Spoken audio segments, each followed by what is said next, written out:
Alright folks, today's the day. This game is kinda short, so when the end game happens, the end game happens. We still have a couple things to do today. So it's entirely possible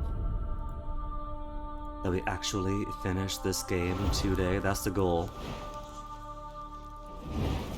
Let me turn this cool music off, get the game up, turn the camera on.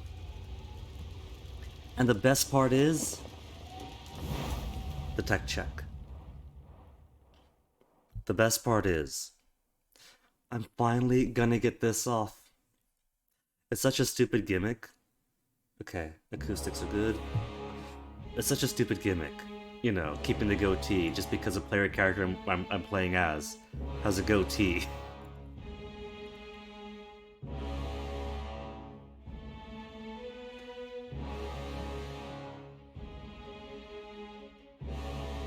But yeah, Bastard's Wound stuff, done. Of course, Bastard Wound is set up in such a way that there are plenty of stuff that happen around Act 2, but then more stuff open up in Act 3, like Part 2's to quests and whatnot. Like Histories of the Old Walls. If you didn't get locked out like I did, then you do half of it in Act 2, when you play through the game initially. And then in Act 3, another part opens up, and you could do stuff with Reef Talons. But we never got that option. We never got the chance to tell her, hey, how about you embrace your powers? Apparently that's a thing you can do, even in the route we took, but the option just wasn't there. We could only tell her, submit yourself to be bloodletted forever, come back to become a leader, or go into the old walls and die. Or we ourselves can kill her. There was no embrace your powers option. I don't know what he's talking about. Just Obsidian Games. Being Obsidian Games. So anyway, my point is that if you do end up with like, hey, I thought about what's going on. Can we go back to the Bastard's Wound? Nope. Nope, nope, nope. We have left. The car is turned around. Alpha, to kill some shadow smells good. Fate Binder wants Beast Woman? Good, yep. Chased human called Bronze Brother, who was swift runner, like riverine deer. Made Beast Woman's heart thump fast, fast, and feet pound hard, hard through mud and slick grass. We had this one already. Should have made... I will meet you at the Spire. Bringing kills in shadows, because what are the upcoming spires to take? Was it Aurora or Dawning? Howling Rock? And that sounds to me like Beast Woman area. So I want to bring the resident Beast Woman. Near the center of this area is the final resting place of the Archon of Stone Cairn. Cool. Magic's all good still. Lore 67. Right. I'm on it. But yeah, if anybody says, by the way, Guinea, let's turn around, I want to go back to the Bastard's Wound, I thought about something, we got a part 2 to our quest, we are not turning this car around. Howling Rock. So we're going to take both these spires today, and then finally end the game.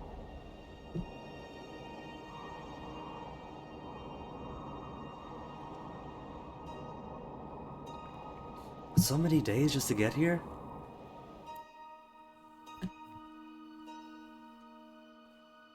So many dias?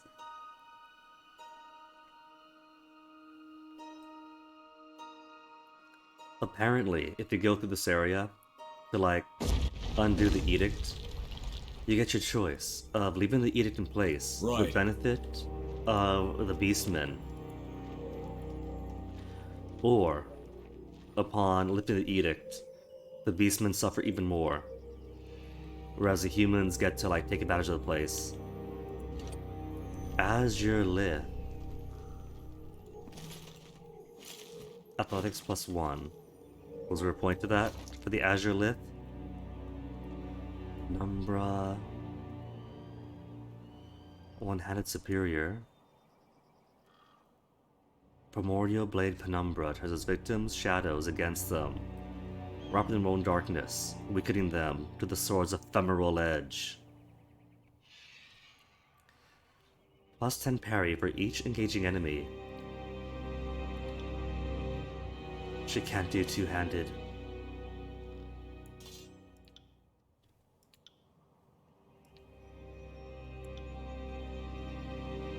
Circular reason. Let's give her a sword then. For me? Oh, you shouldn't have. Just to get more power going, you know?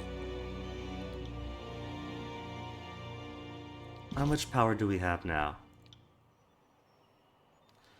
2335. Right. Alright, checking inventory for what is this? This counts as a quest item.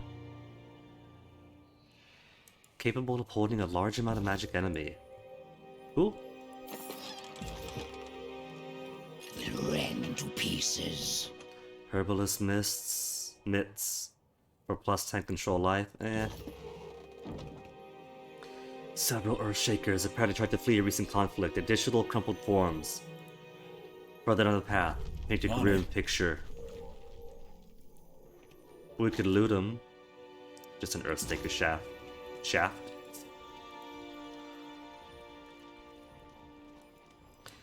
But needless to say, there won't be any lifting of edicts here. On the rebel path, you only get an option of 3 edicts to remove.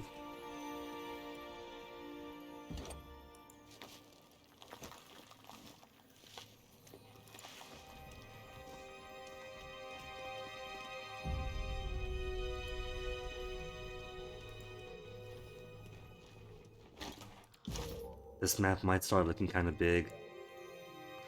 Azure Lit crystals are a resource for the Earthshaker's powers. Their essence, when harvested, can be used by the mages to bolster their abilities. But yeah, this place is looking kinda big, so who knows.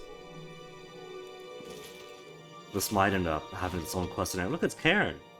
That's Karen! The Arcana Stone!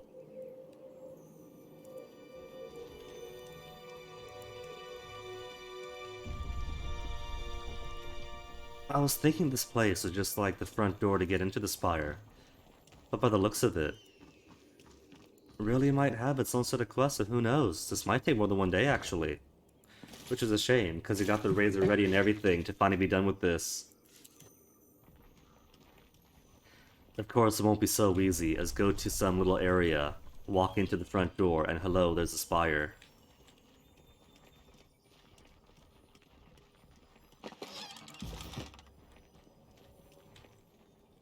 Unless it's up here, behind the cliffs. What if it is? What if we're cut off from the half of the map with all the quests and everything? And it really is as simple as go to where the Spire is.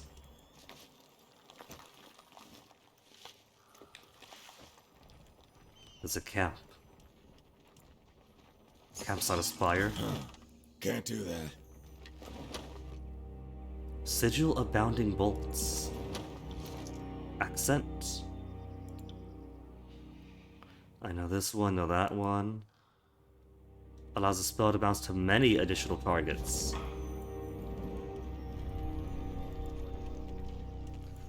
Nah, bounce is alright. But I'll keep the cones and AoEs. Can't do that. I prefer to concentrate my attacks and do as much damage as possible with quick cooldowns so I can repeat them frequently. I got it. This is a higher level. That's impassable. So where do I go? Earthshaker's camp? Need to defend the final resting place of Karen to the death. Weapons, supplies, and resources have been brought in to sustain the soldiers at this camp. But how do I get in? I'm here. Azurite node. Port entrance? That's the entrance here? I see a cliff though. I don't see how to get in. That's cut off. Was that? Oh, is that a bit of walkable stone? That is a bit of walkable stone.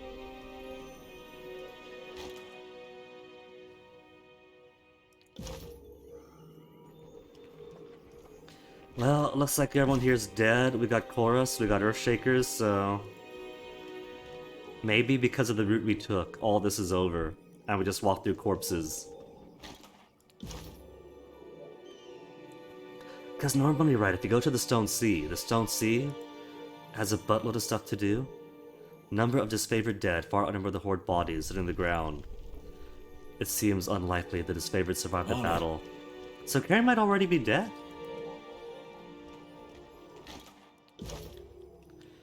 What to do with Cairn is like a decision you can make. On top of, do you lift the Edict to Stone or not? Who do you side with?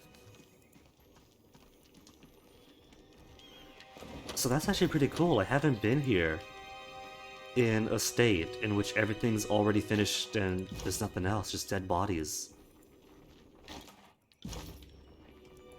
I will grant that for as short as the game is, they put a lot of variation in how things play out. Even for something as binary as, oh, did you side with the chorus, or did you side with the disfavored? It changes so much. And what you choose to or do not do.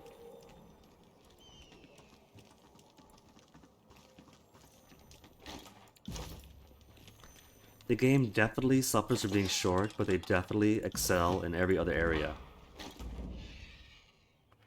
Bloodchanter staff.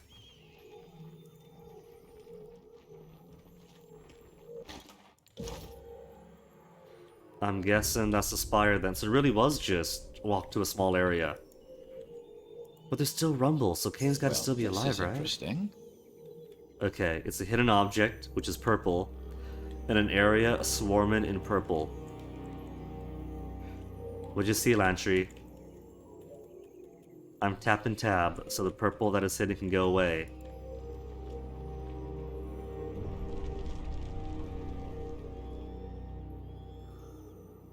I don't see it. Karen's remains lie here, collapsed at a pile of azurite and stone. Wandering Archon was destroyed by the might of the Edict of Stone. Can't do that. I feel like he's still alive. On it. And still in his, like, near-death state, his catatonic state. The crystal on his face is glowing. But if the Scarlet Chorus came through, and the Scarlet Chorus, their big thing is numbers, but there's fewer number of their dead bodies here. So they probably survived their fight, and then went on to do whatever to Karen, so he might be dead.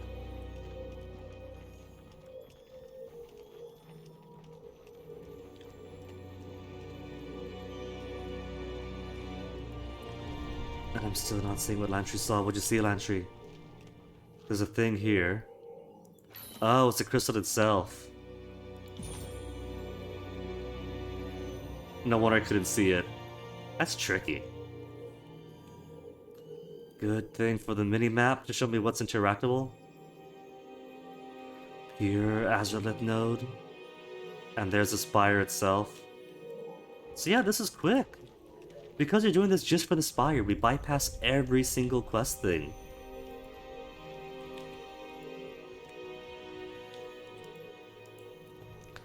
Normally there's so much here, throughout the entire Stone Sea, and here also. The Spire has survived the magical tremors that ravage the Stone Sea, stretches incomprehensibly far into the sky. Okay, so, is it going to be just the Spire, or is it going to be an Old Walls dungeon to get stuff? I don't see a whole dungeon.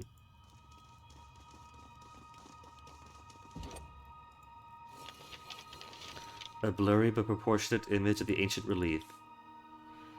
The rune's incomplete. The complete design is symmetrical in nature. Could guess the original shape. Brown quivers and gleams, watching with mystic eyes, watching without blinking. So let's see, what have we got? Sigil. Symmetrical, huh? So if it's symmetrical, we got a circle in the middle, a couple of ears here, and a couple of ears down.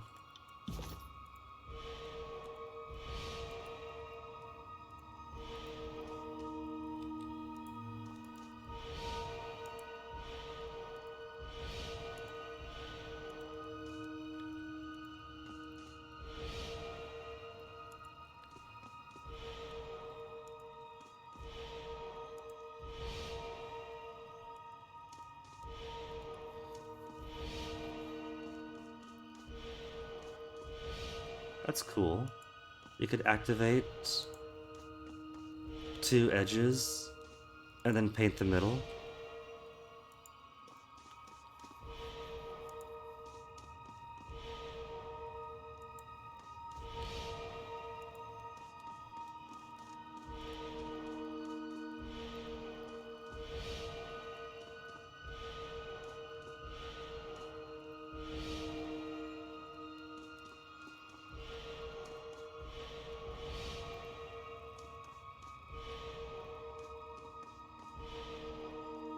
This is why the Spires have gone unclaimed for so long. Nobody pushed the buttons.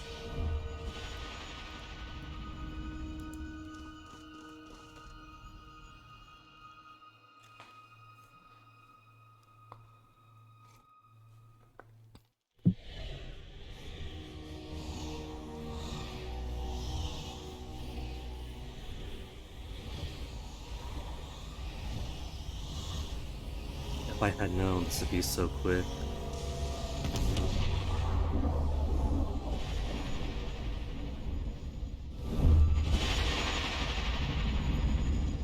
The now familiar light of the spire courses skyward, treading off towards the horizon in the direction of Vendrian's well. You feel the ground beneath you fall away as you give in to the warmth of energy surrounding you. The dawning spire and howling rock gives the impression of slow, inexorable movement like a glacier of living stone. Fitting for this area, isn't it? Amazing how that works out.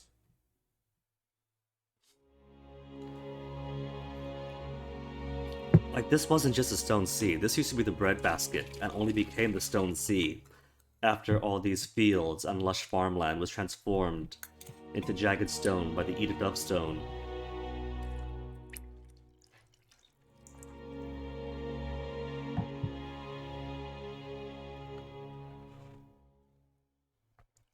Unstoppable force moves at a pace that no eye could follow. The tower's very immobility is a pretense. With a triumphant heave, you feel the wheel of the spire stretch across the distance to link its power with Vengeance well. Too bad Spire could not save Stone Archon from falling to Kyros' edict. Beastwoman thinks Spire would have wanted to. She would know that Beastwomen have great insight to the spires and the old walls, since apparently it's their creation. Amazing, you can see out east from here, across to the continent. If we had a long-distance peering device, I wonder if we'd see Kyros' next wave of invaders starting their journey here. Maybe it's for the better that I can't confirm this suspicion. For all the danger you put me through, at least you take me to some lovely places. At some point, I want to wake up early and actually watch the sunrise from here. It'd be nice looking down at the sunrise for a change. Okay, let's make you a forge, because we got artifacts and things we haven't been building, but we could.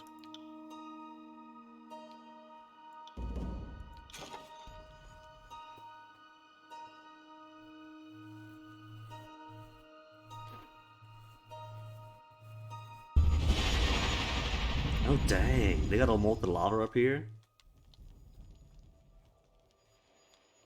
Okay, Spire, let me see, who could we get at the Dawning Spire? Alright, Dawning, because it's furthest east.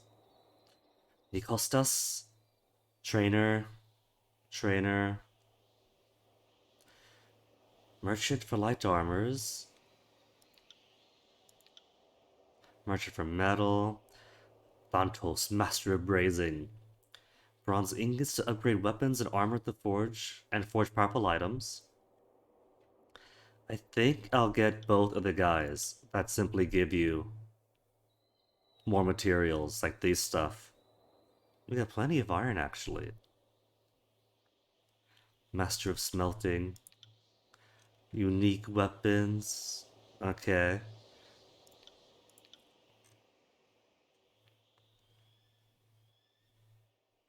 And I guess we can get some trainers.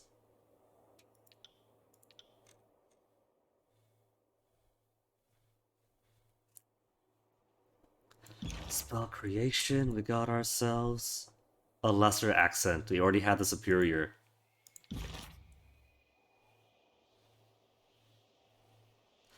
All we gotta do now is Aurora Spire in the Stone Sea. Well, there weren't any beastmen here. So where's everyone else? There's Barrack. We'll get Siren back then. Fatebinder! What do you need? Well then, let's...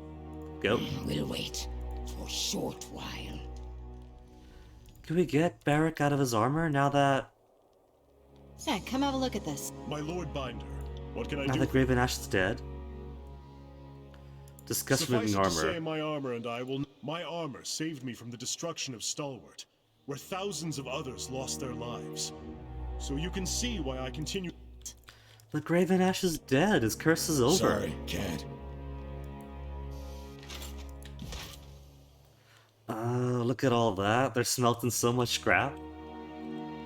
That's pretty cool. Sorry, can't.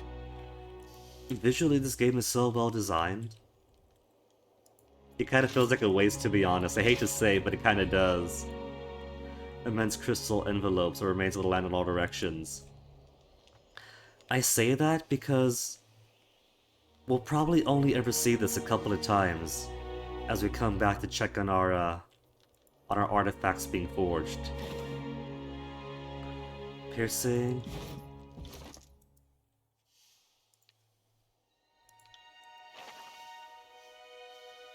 Causes distant impact spell to pierce through its target in a line.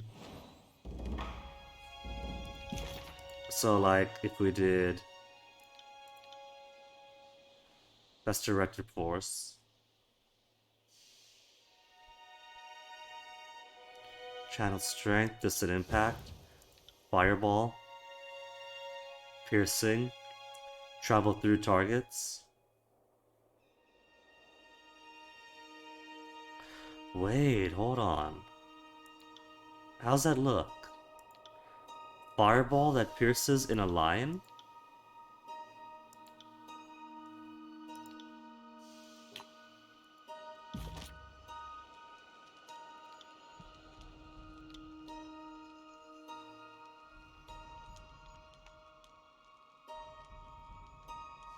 Range, which one has a length?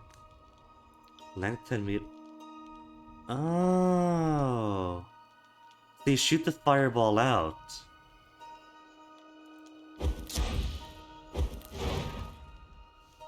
And then it explodes. Okay, that's actually pretty cool. It's kind of a shame we've only gotten this so late in the game, because I could have used that. I would have happily used that. On it.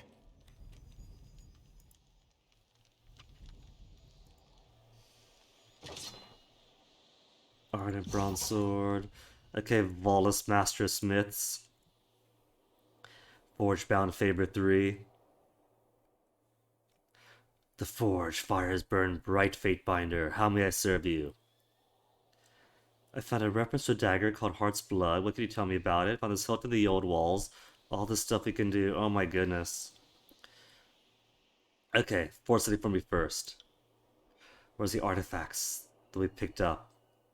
Scales of Mercy. An expression of the Fatebinder's role inspired by the court. Minus 10% critical hit damage taken. Hit precision. Tipping of the scales. Creates a pulsing effect around the wearer that reduces enemy accuracy and afflicts foes with random hostile effects. All this cool stuff. So you do want to get a forge early on.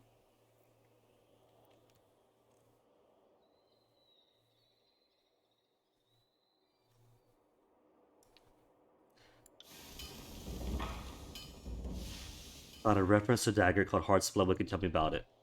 Heart's Blood, really? Let me see the book. This is incredible. Unfortunately, the information in that book isn't sufficient for me to recreate it. If you were to give me more information on it, I could probably make it for you. Found this hilt in the old walls. That looks like the hilt of Sentinel, one of the finest swords the Forge-bound have ever made. With this, I could recreate it if you want. Found these plans in the metal in the old walls, and this metal. What can you make this for me? These are plans for Scorn, and you have the metal we need to make it. Found this helmet in Rust Canyons. This is a Hawkeye helm. With this, I should be able to recreate it for you. Tell me about the forge. If you want to upgrade your weapons and armor, you can use any of the anvils. It should be simple enough if you've got the materials. Forge something else? Can we just make everything? Hawkeye's helm. It's cool, but it's not an artifact, is it?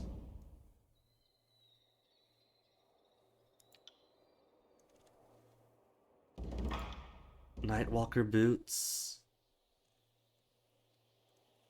Tracking, trap detection, piercing, shadow stride.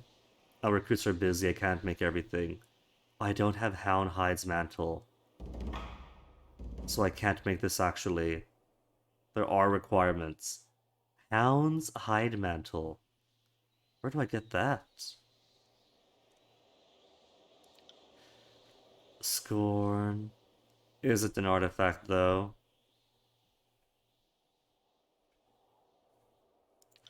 Simplicity plus 5 to all magic. Sentinel. Pride of the Forgotten.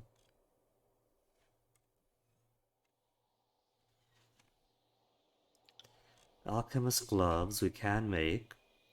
20% control life. Launch orbs of healing energy at a location. On impact, the orb creates a zone of restorative energy. They'll periodically heal any party members within the area. Cool.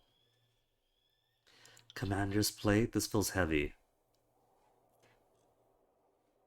Heavy armor, bronze. Modifies apply the lash while a command called to battle resurges undying. That requires me to wear it then, doesn't it?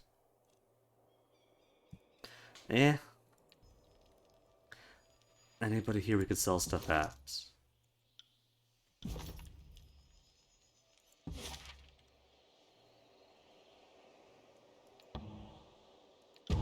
They did say the guys we hired will come back when I come back, or come in when I come back. So just going down and up, and they'll instantaneously appear.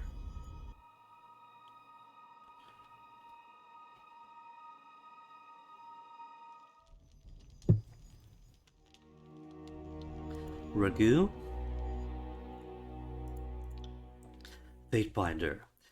A poor time as any to mention I'm not too fond of heights, eh? If I can master this fear, I can master anything, right? Show me what you got. Rockbiter Membress, Brawlers, Rending, Sage's Robes, Lantry. Isn't as good. Char-coated leather girdle.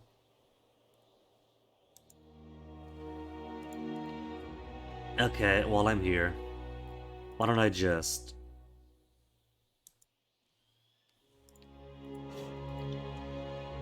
sell lots of things I'm not going to need. I know this one, I know this one. I could sell all this because I haven't used any of these really.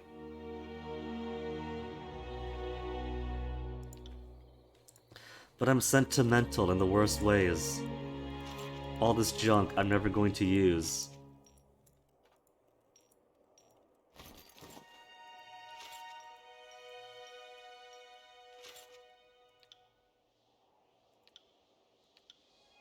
All these armors.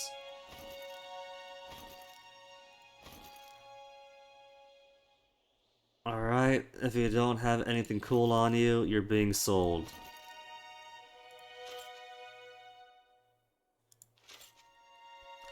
Dying Wish sounds cool. Ember Hood is cool. Merchant's Bracers is not. Fifth Eye's Mask. That's a souvenir.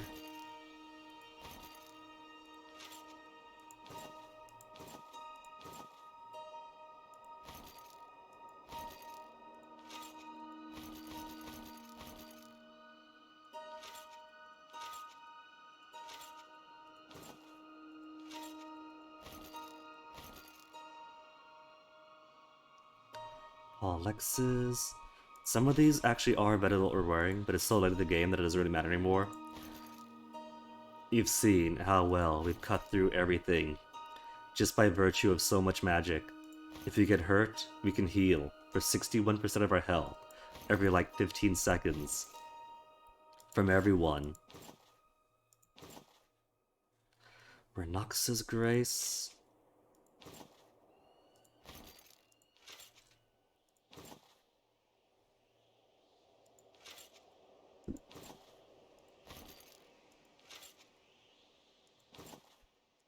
All this money I've just been sitting on. And so many weapons. I think New Game Plus lets you... Is it 2 artifacts you can bring through? 2 artifacts really isn't all that much, is it?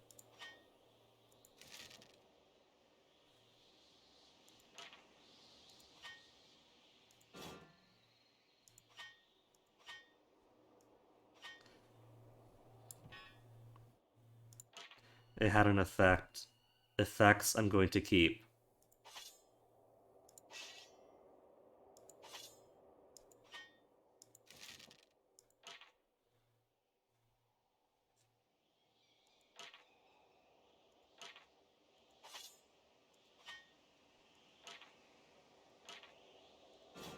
Basic leather buckler.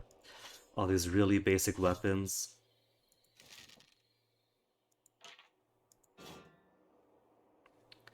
Devastating? It's just a warhammer though. All warhammers have it. Meteorite. Qatar.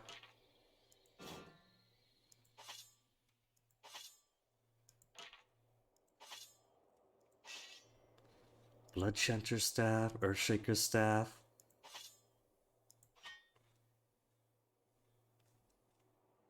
There, 31 iron. To make sure I'm always going to be good on my upkeep. The upkeep really isn't all that big either. Money is no issue in this game. Master of Brazing. Guinea, if what they say is true about the magic of these spires, it will be my distinct honor to work for you among these forges. What have you made for me? Then I think at the moment, check back later. Aww. Wallace, are you done?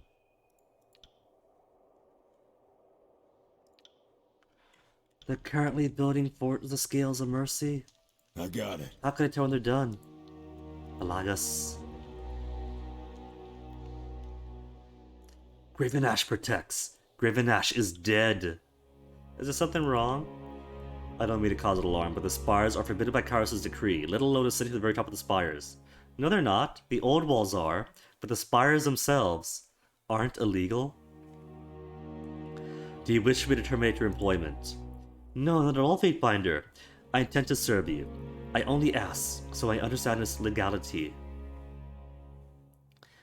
I claim these spires as tribute to Kyros' conquest. Should need any more justification than that. Kyros has given express authority to claim these spires for— She kinda has. As soon as we claimed how many spires, she deemed us an Archon. And basically gave us permission to continue. My apologies, Fatefinder, no idea. I'd appreciate you clarifying this for me.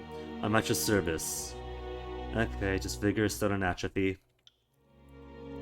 Atrophy was kind of a waste. I think the next time, I'll give myself a primary magic thing, and then like one-handed weapons or something to get some athletics in. Fatebinder. How did I get tea on my robe, on my right sleeve, when my cup is over here? I've already washed this, just like the other night. I'm not yet a master, but I find teaching others my ways only betters my understanding. If you should be trained, I like to train. Fire, frost, lightning, vigor. Amarin. Greetings, Fatebinder. I may not be a mystic or a mighty warrior, but what I possess are my connections to the world trade. You travel the world? Yes. I have seen this empire from one end to the other. It would seem that my travels always take me to the very heart of Kyros' conquests. The tears, however, they are unlike anything I've seen before. I'm sorry to digress. I'm sure you'd like to see my wares. What's so different about the tears? The tears is rich with a long and complicated history. A crucible of sorts for leaders of palpable magnitude. I wouldn't be surprised if Kyros herself was a tearsman aeons ago. That kind of talk is gonna get himself killed. Just basic stuff. Praxis, master of smelting. Esteemed Fatebinder Guinea. With so many hours spent at the forge, we artisans are a bit prone to gossip. Needless to say, the Fatebinder of Mountain Spire has been the subject of many conversations while working the bellows. If I may be so bold, I have a question for you. Leave. Ask away. From where does Kyros' power truly stem? Is it from the magic of edicts? Is it from the Archons? Or perhaps from the loyal subs that they toil? I mean, they could all be true. Edicts seem to be very connected to Kyros. Archons personify powers and magics, and most of them are under her toil. And loyal subjects. Belief does enhance things, be it magics, or a person's physical might or even appearance. Archons are the true source of Kyros' power. With such mighty creatures at the Overlord's disposal, she can delegate much of her affairs, and her reach becomes limitless. I'd argue the commoners of the world are the source of Kyros' power. It is their collective submission that legitimizes Kyros' rule. He was so close. The common workers are the backbone of any great nation. But it's not the submission that legitimizes it. Edicts are the crux of Kyros' power. Powerful magic that can shape the very landscape. Gives Kyros dominion over our reality. Among these options, I like Archons give infinite delegation. Edicts can reshape reality. And a simple shrug. Give him no answer. Maybe tell him Archons, because I have been deemed Archon, and I have conquered the tiers in my authority as Archon, not just Fatebinder anymore.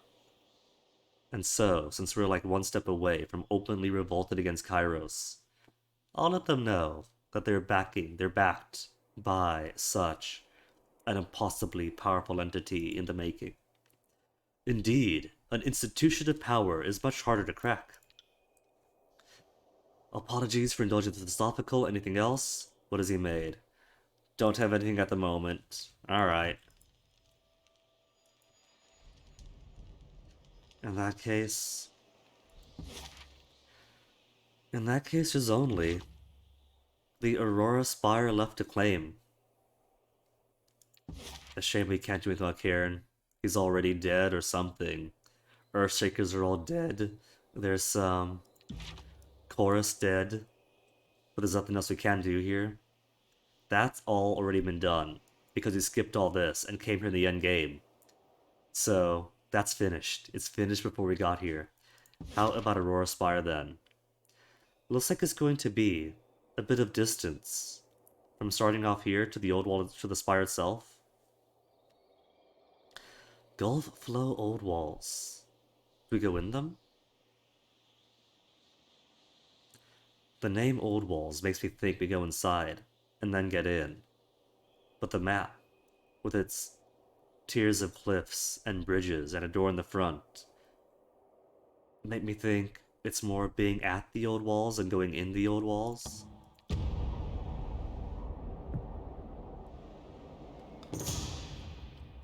At a counter, you catch a hint of movement in the distance, little more than a shiver of shadow among the remnants of a village that clings to the edge of a pillar of stone.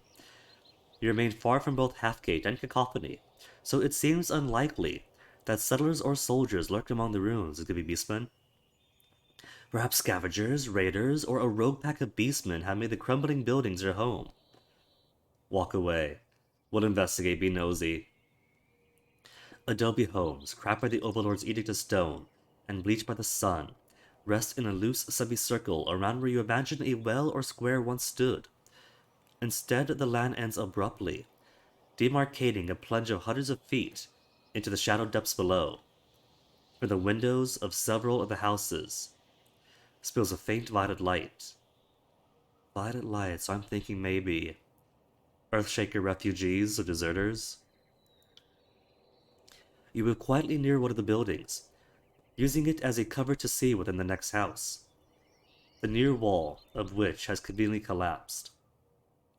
Within you see a group of humans gathered around the shards of azurlith, the pale purple crystals that appeared throughout the stone sea in the wake of Kyros' edict. As you get closer, you can see that they wear the bare minimum of clothing necessary to preserve their modesty, and their skin bears lines of light that shimmers purple against the darkness within their homes. Leave, or be even nosier. The people within the squat building seem wholly unaware of you, their attention entirely on a shrine of collected azurlite shards that dominate the far corner. The lines of light on their skin seem to trace primitive runes which bear a distant resemblance to the marking beastmen sometimes carve into their skin.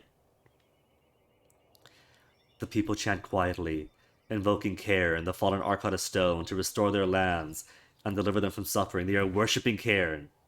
Attack them, cause this is obscene and blasphemous to Kyros. We don't care about Kyros. I'll speak to him. You step into the room and hail the group, inspiring a commotion to startle cries and raise pitchforks. You offer your open, empty palms and consider what to say to them. What are you doing out here? How many rings to purchase those crystals? What are you doing out here?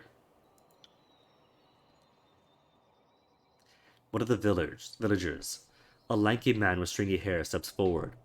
You notice that his skin seems dry and dusty, cracked in some places like parched earth of the stone sea. His eyes shimmer with violet light. So they're being changed, maybe? Whether or not Karen could help you aside, you know that the superstitious idolatry is wildly illegal, right? Purchase the crystals. Eventually, someone from Cacophony will wander this way. If the Scarlet Chorus finds you here, it won't go well. Well, that doesn't matter. The Scarlet Chorus is dead. We destroyed them. Mind if I join you? Eyes wide with surprise, the villagers invite you to the circle. They paint your features with crushed crystal, and as you meditate at the quiet violet light, you feel a warmth spread from your bones into your skin. You leave the villagers behind, getting hardened against the danger of the tears. Arcane infused. Launches AoE ability when the target is crit. And toughened. Cool. You see, this is why you always have to have your heart with the people.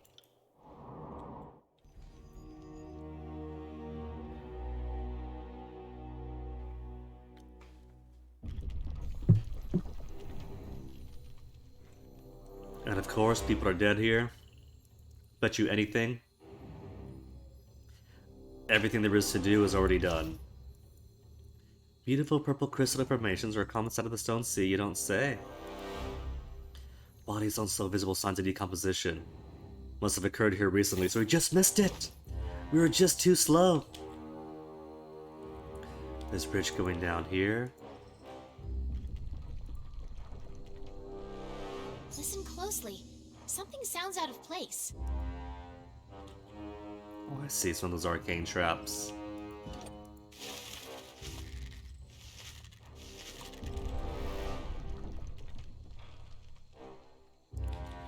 I might be here a while, because this appears to be a crisscross of things to go to.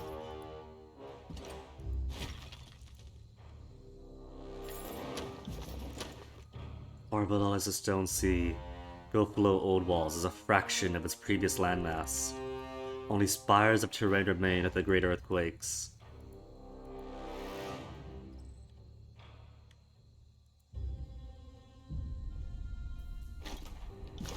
More junk. I don't need any of this. I could just end the game right now if I want to. I'll take a look. How hard could it be? Maybe I shouldn't have Lantry in front. How about that? On it. Have a look here. Beastmen corpses. Notice of the crystals embedded in the rock. They're trick of satchels. gathering expedition that went wrong. If there's Beastman corpses here, maybe this is where I should have brought Kills and Shadows.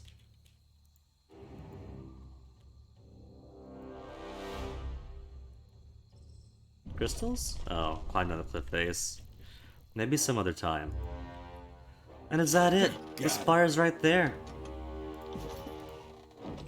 Spires glimpse like countless travelers on the stone seas on the horizon. Common sight if you're able to successfully navigate to this location. Can't do that.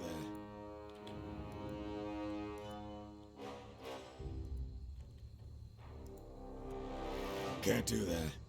This area is just See dead. that? Can't do that. Maybe the next I'll play. Maybe be Hunter and come down this way.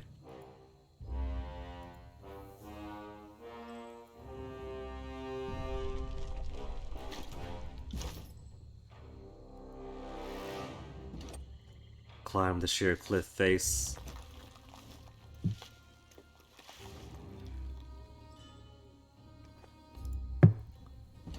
Not gonna lie, this is going much quicker than I expected. So much quicker.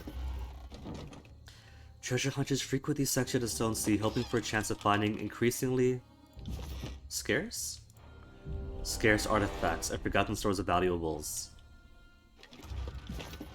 Sorry, can't. So this area really is just dead already.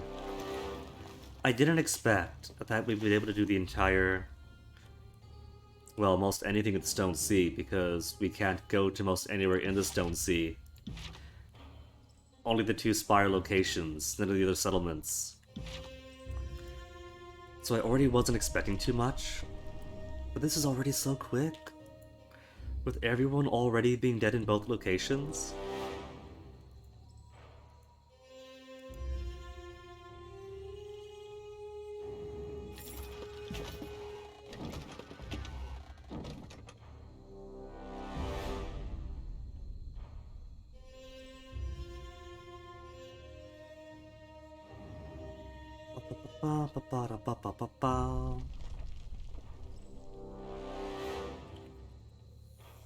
There's not even going to be a dungeon, is there? Just right into the antechamber. Those Earthshakers have picked a tussle with Beastmen. Doubt this will end in laughs. The Edict of Stone has actually broken through the spire.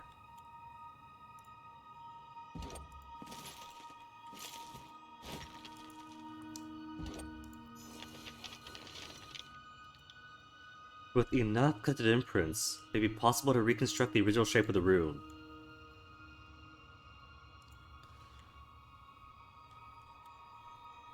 With enough? What did I pick up? Okay, so we got a circle and scissors. See that? If we knew what glyph we need, Sigil of Pride magic. then I'll bet we could unlock this puzzle. Sigil of Pride. Accent which causes a material force or guarded form spell to only affect the caster, but with increased duration and strength. Material force or guarded form. Material force or guarded form. Guarded form. And material force.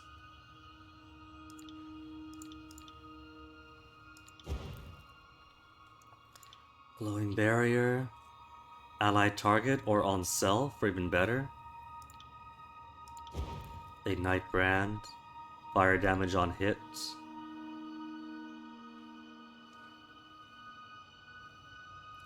So when I was giving Barrack, what did I give Barrack? I gave him this version, right? Static charge. The target on any one, but I was using it as a target on self. But I could actually make a target on self to make it better.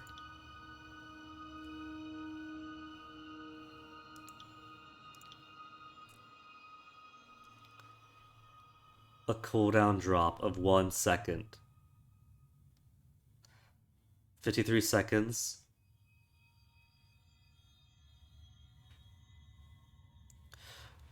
"53 seconds is how it is by default, right now. But I could increase the low requirement to make it take longer, or make it take longer, or to drop it by 1 second. Nah, that's alright.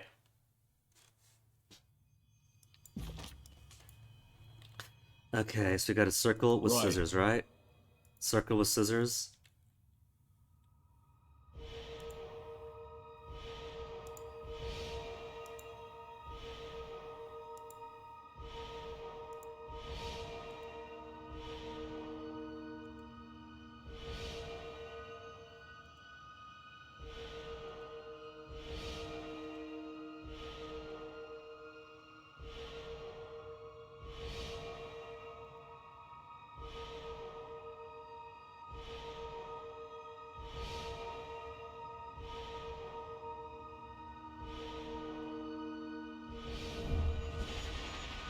Circle On it. with scissors.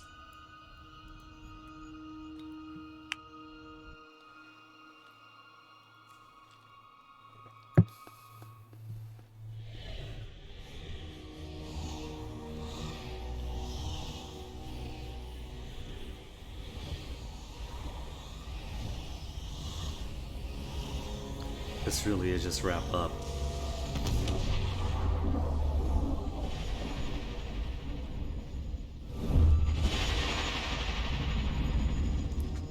And now, familiar light of the spires course skyward, treading off towards the horizon in the direction of Benjamin's well. The Aurora spires engulfed glow feels blighted and unsettled, like it could claw itself from the earth if it had to strength. That we're feeling right now is that's the foundation being ripped up by the crystals, the azurelith. The stones, though clean, feel slick with blood. Something of the ritual and turmoil of the stone sea has warped this isolated place over the years. You feel energy well up from the ground and, with reckless enthusiasm, form a bond with Vendrian's well. Logically, I know I'm standing on solid rock, but this place has my balance askew. Yeah, that's because the foundation is being torn apart. I keep feeling the stones beneath my feet shift and roll ever so slightly. I'd say I'm losing my mind, but I chalk it all up to the lingering effect of the Edict of Stone. Is it just me, or is a magical field of this spire in motion, churning? This place seems to come alive in your presence, just like the mountain spire did. Only here, instead of a constant, arcane hum, it's more an intermittent scrape and shout. Is it a steady hum, but an erratic choir? Waterfall, maybe? All I know for sure is that one of these days, I'm going to write a treatise on the spires of the end of, well, a handful of sages still left. This is incredibly unnerving. Does anyone feel like they're about to tip over? Why does the floor seem to be rocking? Because the Edict of Stone has ripped through the foundations, we're all gonna die. What to build? Power getting ever higher, 2735. Build an infirmary.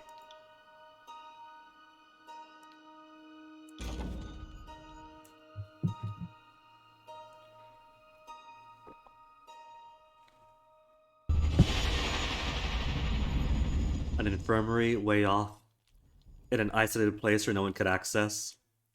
Oh, they got lots of plants here. We brought greenery back to the Stone Sea. We've done it. Sigil of selfless magic? Even more that we haven't found. Magical accent, which causes a material force or guarded force form spell to only affect the caster's allies. So the opposite of we found last time. Affect anyone but me. Yes. To make it more powerful.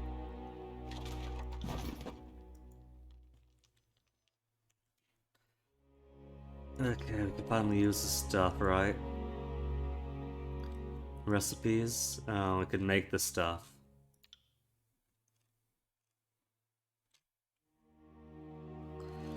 Revive when defeated.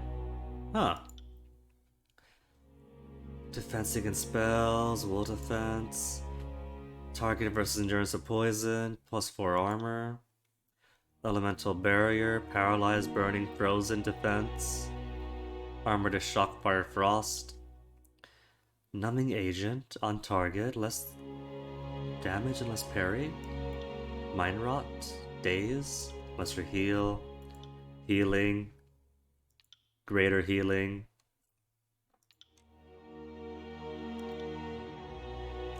Asleep for 37 seconds. That's kind of cool. What's it need? 4 of these, I got 26. Shielded 50. Karen's Leaf is 8 armor, 30% endurance defense. Take 6 whole alchemy supplies.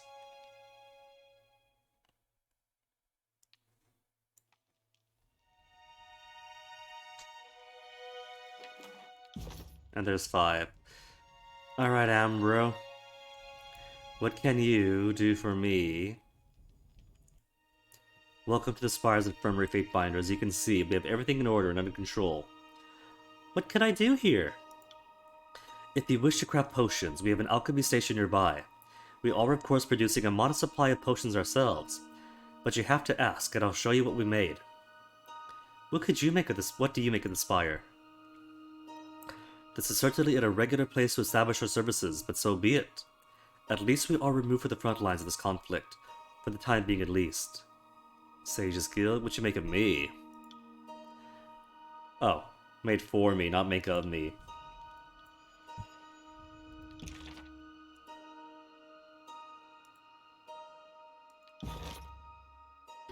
Alright. Brews rare potions for battle. Trainer. Large collection of poisons, many of them illegal. Brews potions for battle. Collection of potions. Provides the infirmary supplies to create potions. Lore. It's a bit late, but I'll keep a trainer. I'll take supplies. I'll take the ones who brew potions for battle. Assuming that means they give it for free. Poisons man. Yeah, merchant. But then just Master Alchemist, doesn't say merchant. Bleak Anthem, Arasta, or Gela. Who would be my number 6? I'll take a merchant, I guess. Trainer, alchemist.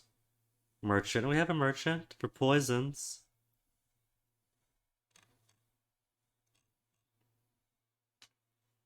Okay, in that case. How do I know which one though? They're both 10 bronze, they're both pretty cheap.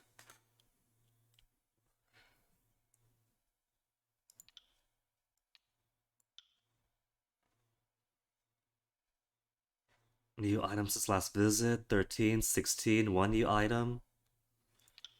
Everybody else, 6 out of 6.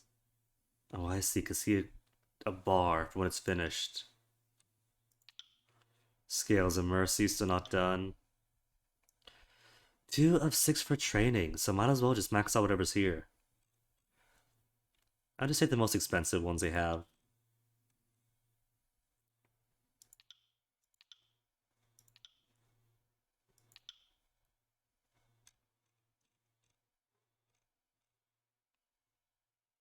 Smith that produces weapons. Beast Woman. Fatebinder Kesper. I'll take Kesper.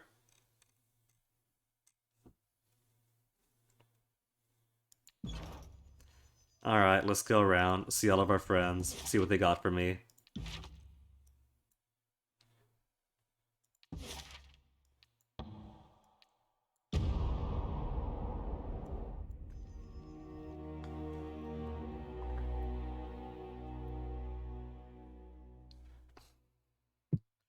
Bum, bum, bum, bum. Okay, give me the freebies.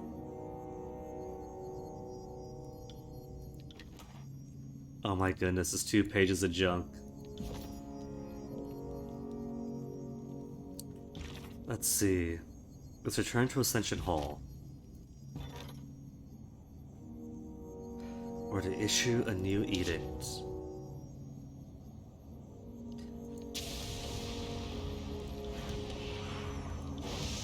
I could just cast edicts to ravage these places under my command. Lethean's Crossing is now in fire. Malediction is one that we researched. If we did Stone Sea, then we'd have an Edict of Stone on one of these. Twist the strands of fate, causing misfortune and bad luck to plague your enemies. For us, it's plus 15 our skills, 10% precision, Gray's Affliction. Balance of Fates is shifted for all those in the region. Party gains bonus to all skills. Gray's Precision, hit precision.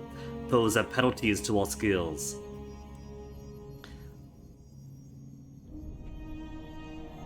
Maybe that's good though. Because these guys are on my side, right? They're sworn to me, so if we do the Edict of Malediction, then all of my loyal servants will all be safe and happy.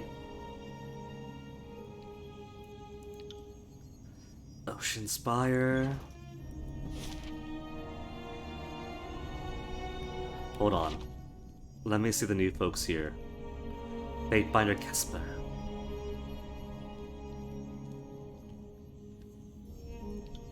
Archon Guinea. A pleasure to finally make your acquaintance. I am Fatebinder Kesper. I understand that you reached out to the court for a trainer. I have been provided. I've also brought wine. Wine? The North's finest. A large cart worth of casks. Required a team of 6 beasts to haul it, and worth every damn iron ring if it saves me from the southern swill. Tell me about yourself. I fear that this story is far longer than either of us has time for. Suffice it to say, I have served as a member of Trudon's Corps longer than most other Fatebinders, and have earned something for dotage as a result. Apparently, that now involves assisting the Kyros Forsaken Tears. Though this, I admit freely, is the absolute rarest of views. What training do you provide? Think of what I do as training an old hand new tricks. I break pupils of unwanted habits they picked up, so they may form new ones. Break being the operative word. Unlearning can be a far more difficult thing than learning. Retrain Self, Lantry, Ebb, Siren. Apologies in advance, but need you to take on the responsibility of tutoring the Arcana song. I'm feeling rusty. Anything you can do with Lantry. Ever work with the Tidecaster? Need you to train Ebb. Nah. But it's worth getting everybody else in here too. Bloodstained the character, come now take a gander.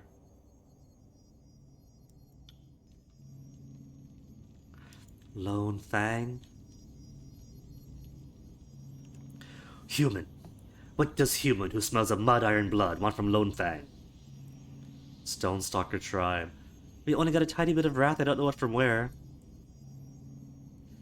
Maybe conquest? Cause we barely interact with Stonestalkers.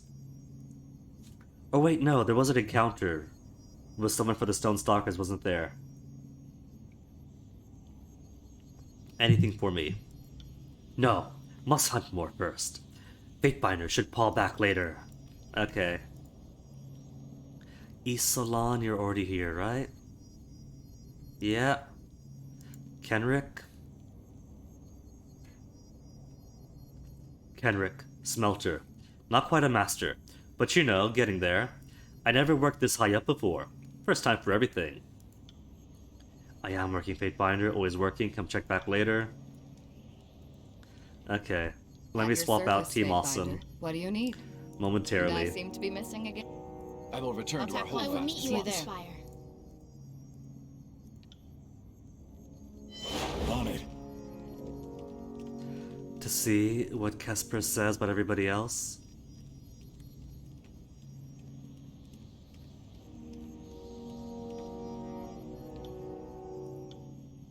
I'm feeling rusty. Need you to help Barrick polish up his fighting style. Gonna have verse work with you.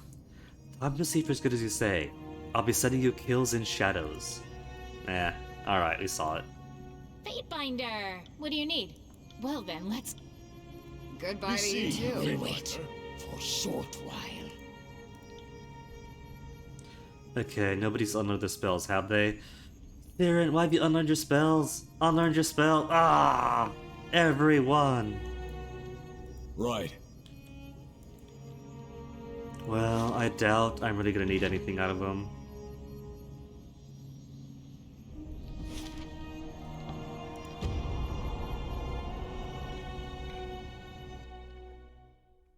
And all these locations are now unable to go to. Now that we're firmly at the very end of Act 3, really. I'm just delaying the inevitable.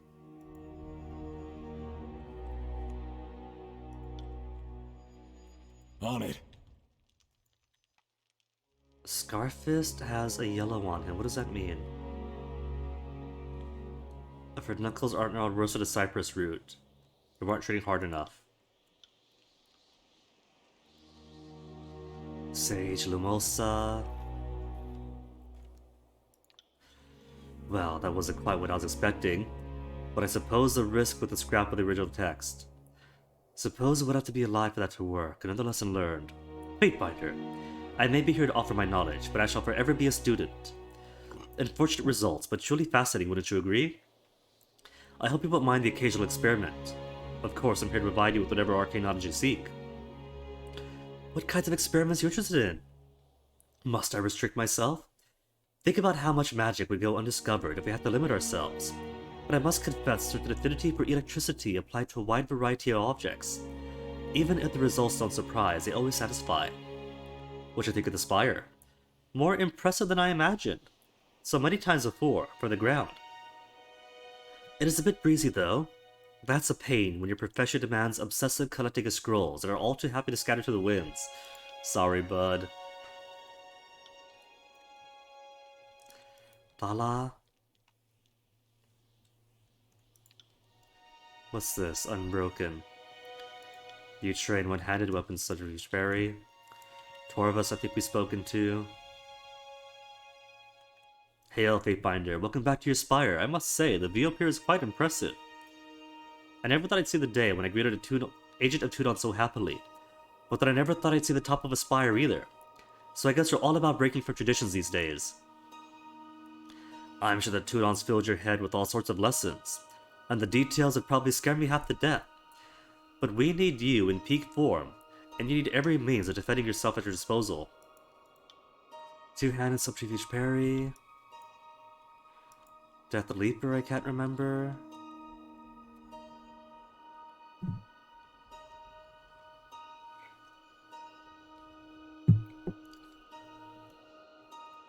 Alright.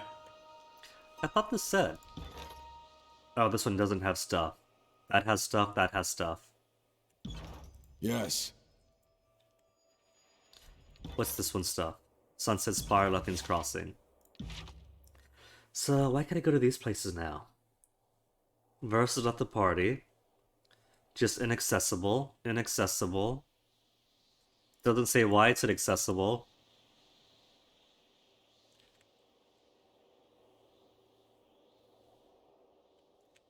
We could go back to Foggeset as much as we want. If I want to spend some days. 2 days. 2 days, 17 hours. 3 days almost.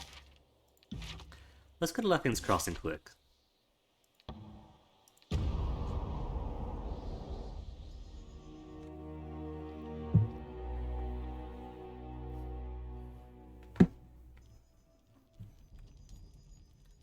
Puppet, Sage Garrus. Status of research.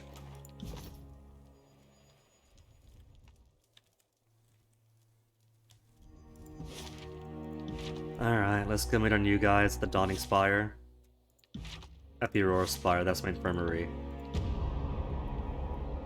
Hired some new folk, but haven't talked to them yet.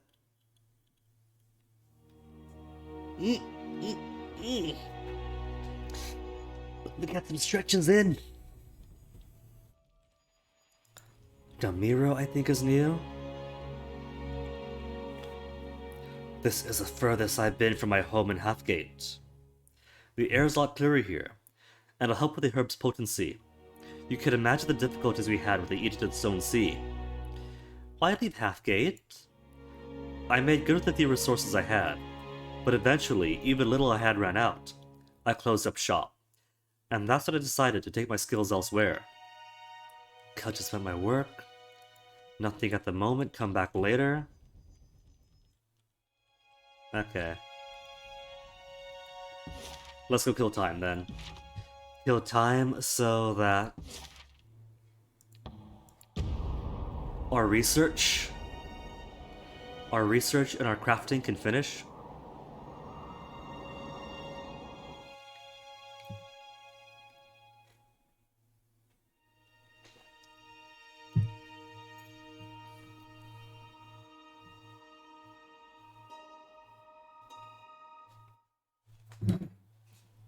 How's my Spire progress? Research is almost done. I'm gonna Lethian's Crossing. Forge, my Scales of Mercy are almost done too.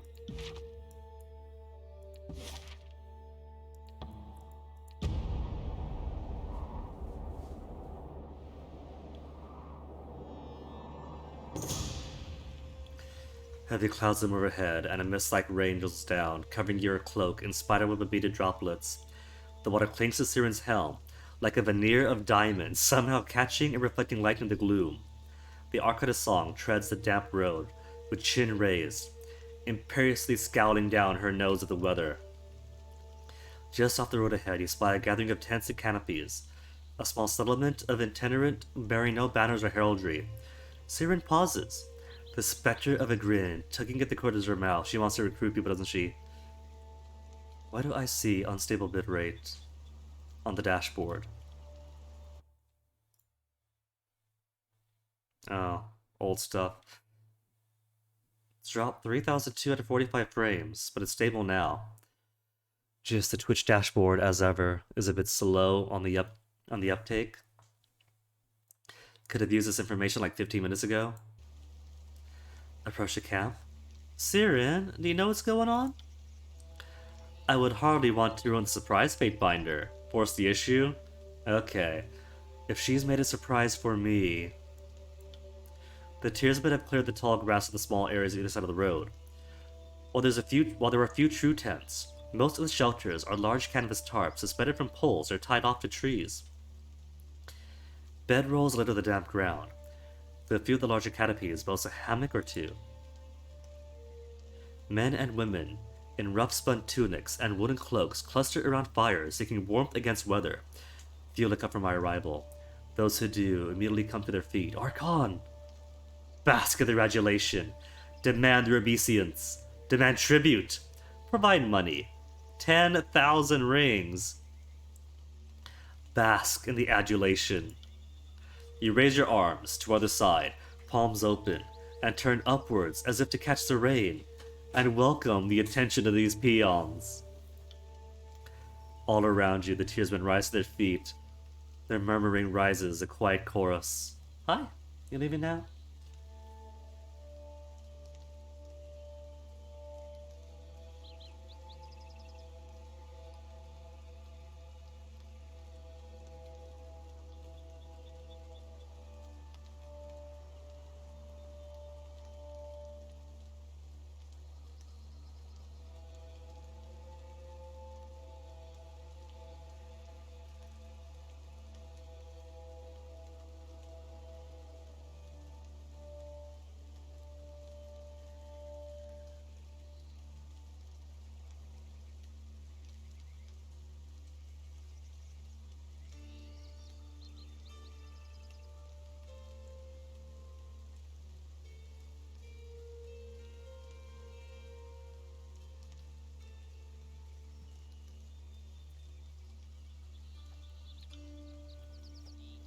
One of the older peasants blinks at you. Sorry, who are you?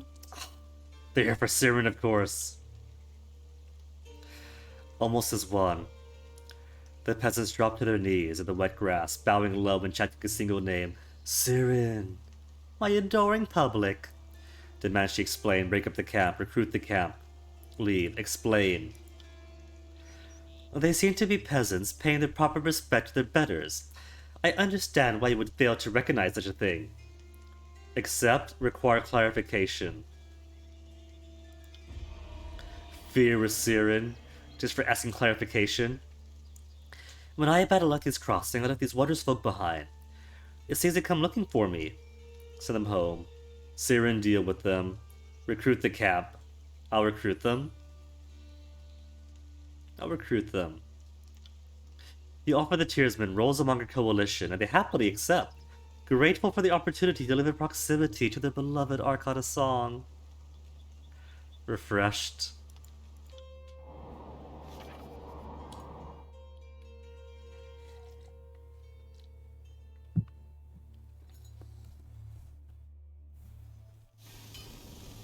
Alright, so what have we learned? Snowfang. Legendary weapon whose blade could freeze opponent solid. Snowfang.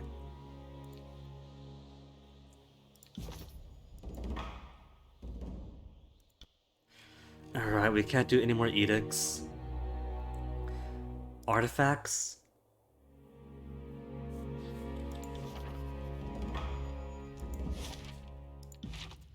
And then we'll go back to our forge. Pick up the scales of justice.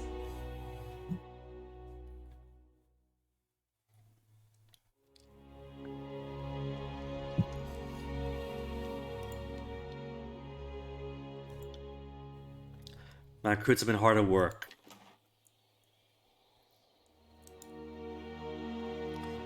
Critical hit damage taken down, hit precision up. Tipping the scales creates a pulsing effect around the wearer, reduces enemy accuracy, and afflicts foes with random hostile effects. This would have been so fun to use way ages back. I'm definitely gonna take this for New Game Plus. Where's my scales? What to replace a silent archive? With wits, resolve, and trap detection? Or my steadfast insignia, +3 resolve? Is the effect on this? Is it passive or no? I don't know.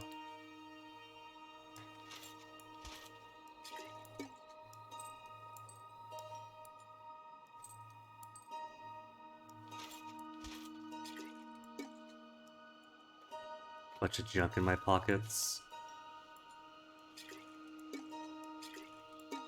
I've never even used the Sanguine Scroll.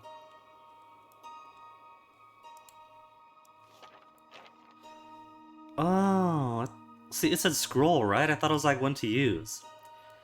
Blood of Fallen. So it allows me to use Blood of the Fallen.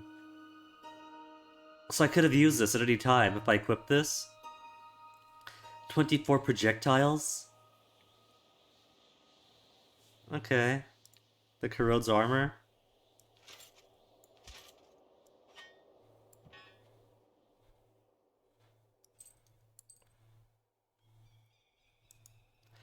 Three-hole resolve though.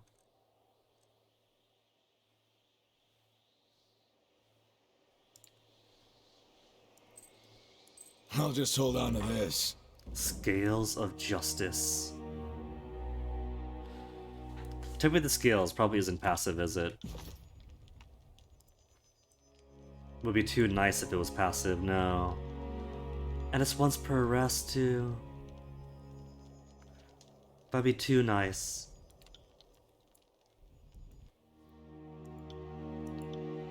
Okay. Artifact Commander's Plate, Artifact Alchemist Glove, Nightwalker's Boots. Snowfang. What kind of weapon are you, Snowfang? One-handed, superior, //. On weapon crit. Frozen Affliction for 14 seconds. Artifact ability Winter Fang. Freeze the enemy, sealing its fate. When the effect ends, ice reforms, dealing massive frost damage. Not as cool as I thought it'd be. If the base damage is only 12 to 16 slash.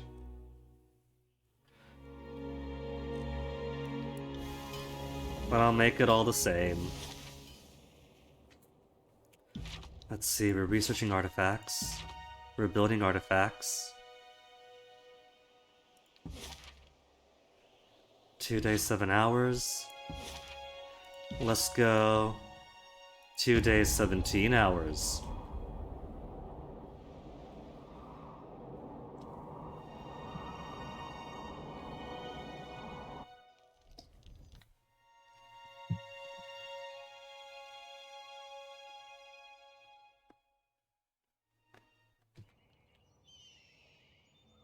And how's progress?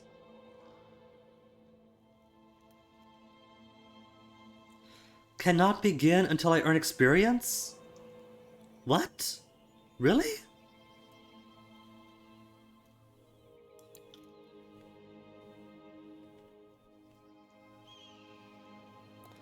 Until I earn experience? What the heck? But there's not much to gain experience on. You're telling me the travel time was a waste? Okay, who's got a trainer?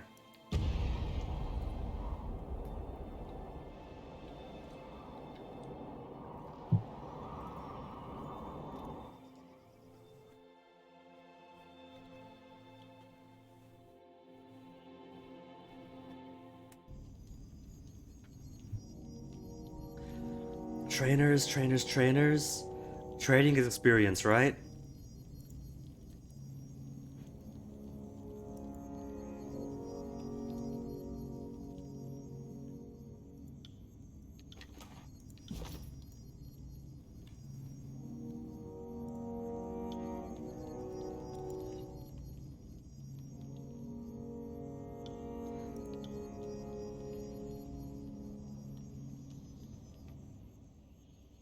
Nobody wants to train here?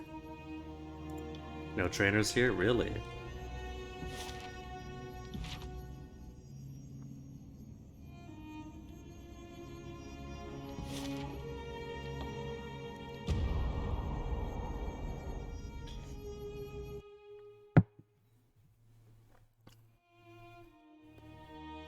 Consumables. Who even uses consumables and we have magic spells?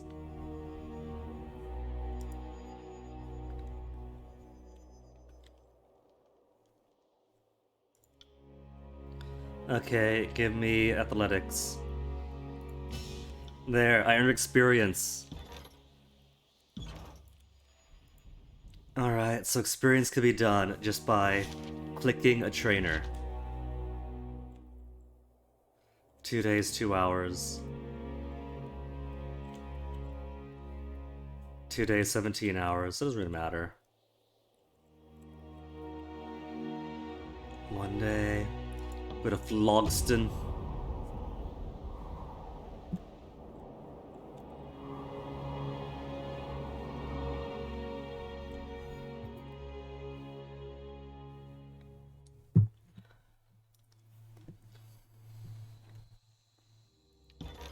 Spire stuff?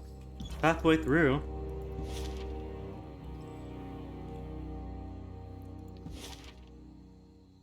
Two days, 2 hours. Run in circles.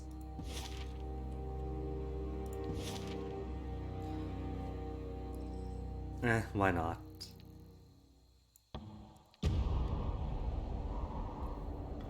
It's 2 days, 2 hours to the Spire, and then anyplace else. Along the road sticking incredibly close to the ancient old walls, you encounter a sign. Splashed across a rock in a thick, tacky red paint, you see a crude pictograph of the kind often made with the semi-literate commoners of the tiers to communicate basic information. In this case, a message behind the angry mass. Shapeless, save for its claws and hateful eyes, could it be clearer? The Bane had been spotted nearby. You could tread carefully and continue towards your destination, or you could make sure the stretch of well-used road makes clear the Bane's depredations. We are the overlord of these lands. It is our duty to pursue. Traveling to the old walls requires ascending a series of steep inclines. You haul yourself up, hand over hand, and find yourself on a ledge overlooking vast expanse of the tiers below you, with the age structure of the old walls before you. You have no time to enjoy the impressive scenery, as the wind takes on a bitterly cold bite. Fight! Fight! Fight!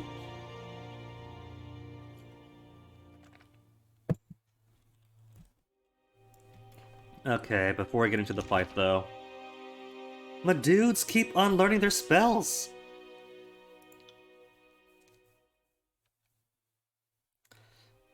Has Electric Jolt, Twisting Flame, Fireball?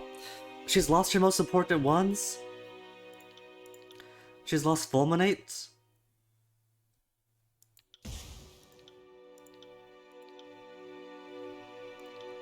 $130, $140.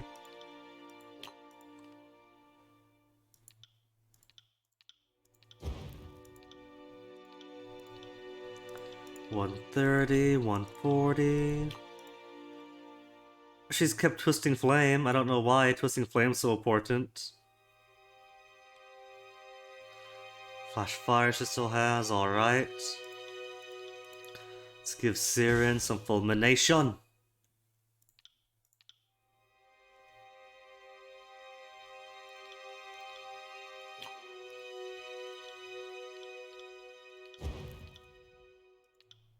$130 she can't do, $120, $100.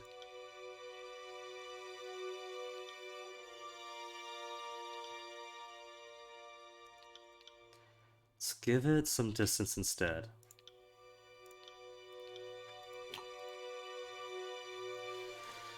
Lantry. Lantry's also missing Fulmination. I mean, I get it, right? They only have their bonus spell slots when Lantry's at the party, when I'm in the party. So basically when they're with me. But still...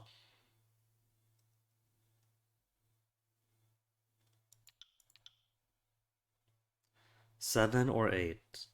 Not a big difference. So let's give him more accuracy instead.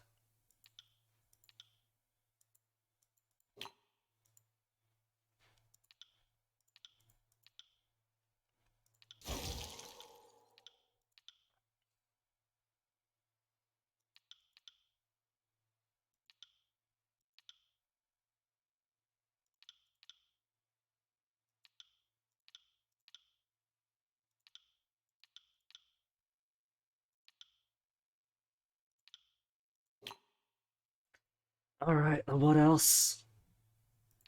What about? We'll do the fireball. But this time we'll give it length, piercing,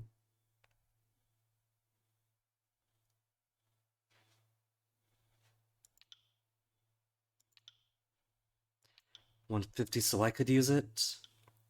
Upgrade the old fireball.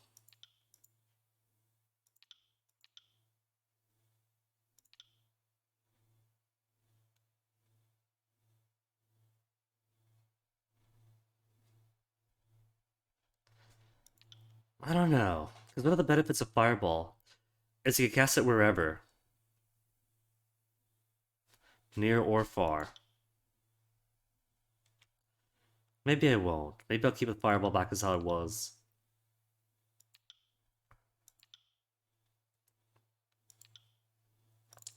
Just make it an accurate fireball. Now who's missing what spells? I can't tell what he's missing. I don't know what was there. Was it a talent? Watcher's Judgment? Might have Watcher's Judgment, but never used it. Passage of Hours? Puts target at a bubble? Maybe.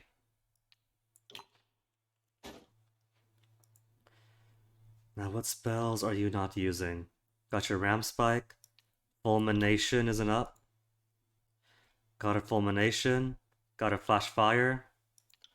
I think the only one she was really missing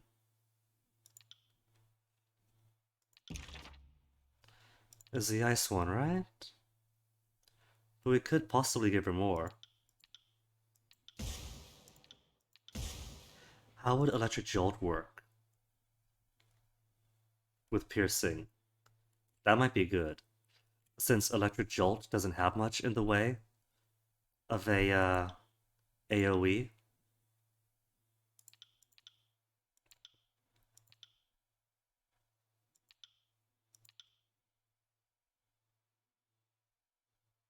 Oh, should have had fulmination.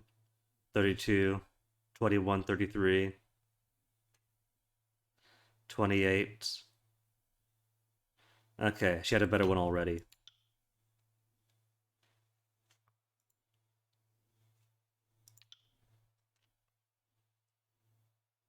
Ram spike she had. Not really all that much else. Tidal burst, pushes. Okay, I guess it's fine then.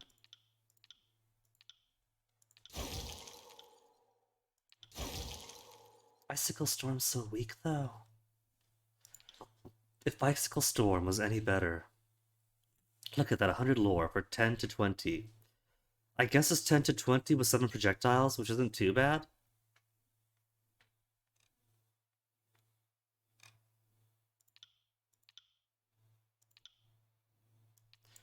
Rhyme Spike we're already using.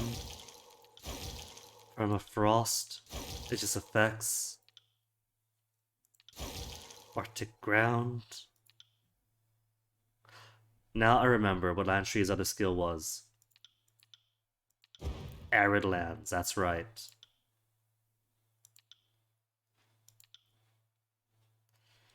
Lesser Recovery. Bleed Affliction for everyone in it, maybe.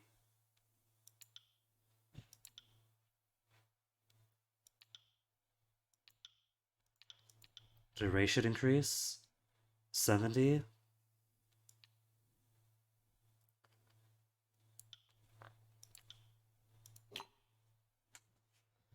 Maybe everyone could take such a similar thing. Slumber, Sleep Afflict. Remove when damaged though. But it can make many people asleep.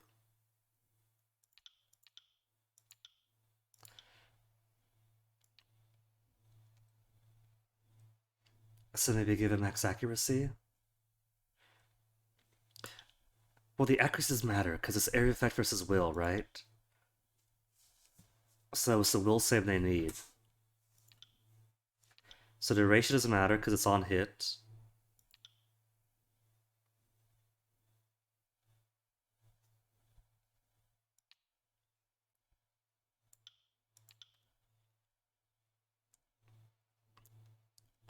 A minute 30. Every minute 30, and now Siren has something special. All this stuff I'm doing at the very end of the game.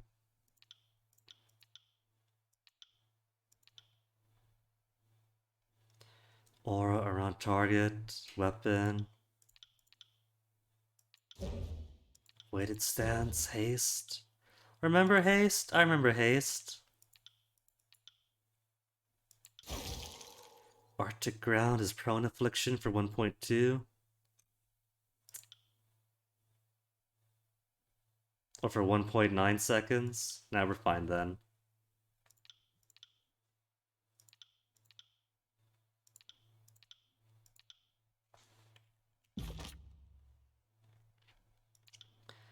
Pretty sure everyone's got the fun stuff they need. Alright, didn't give her.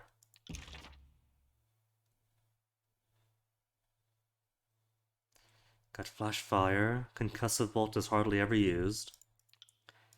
So let's give her the old...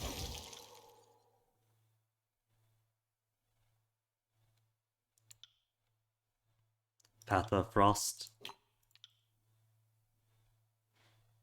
Doesn't have many spells. 130. Give that to Eb, so Eb could use one.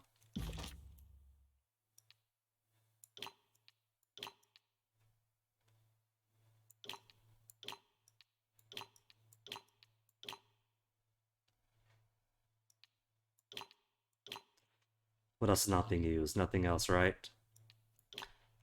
Because it's all the spell she has.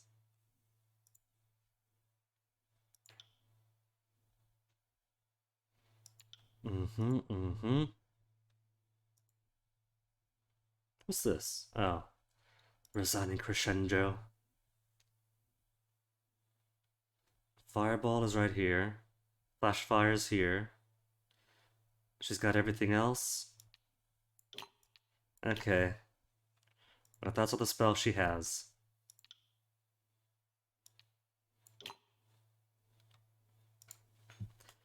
And all the spells all the rest of us have? There. Quite possibly then, the last fight encounter in the game. I got it. This'll be fun. Let's try out the new sleep spell, see if it works on him. It doesn't. Alright, forget the sleep spell. All that for nothing.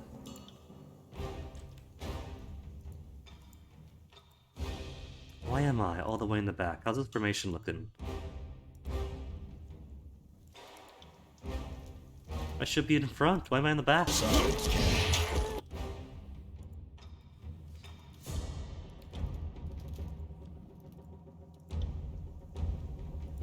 Is it me, or is Lantry's fulmination looking skinnier?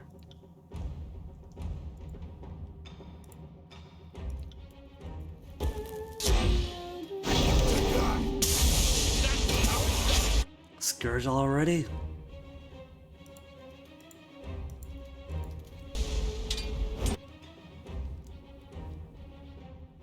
And the Malice already near death? Dang!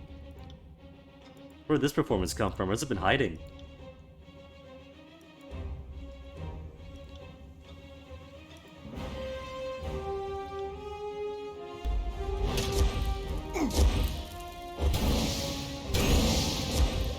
Dead already. Didn't upgrade the fireball because I really do like just putting it wherever. Line's nice, but I want the AoE wherever I put it, not just at the end of a line.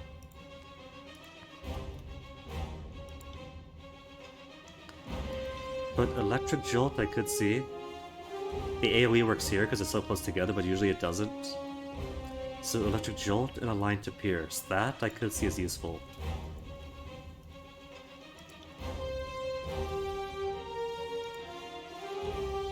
Will do.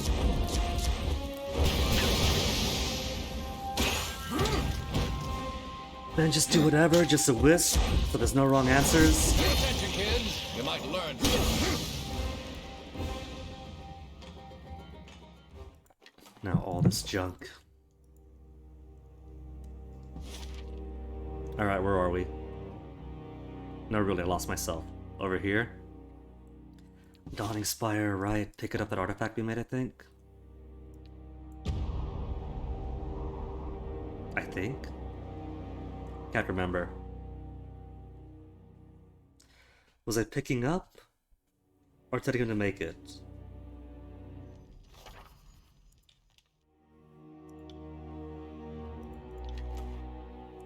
We have made it. The Snow Fang.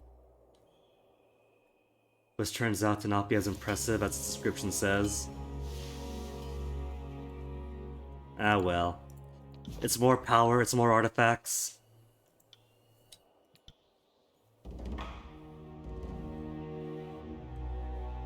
Alchemist gloves, I'm sure Lanchi would like. Mending, plus 20 to control life.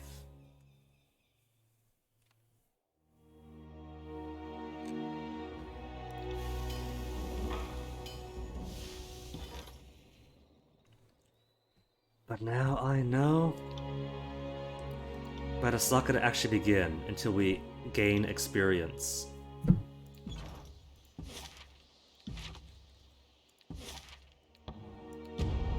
Which means find a trainer and just do whatever.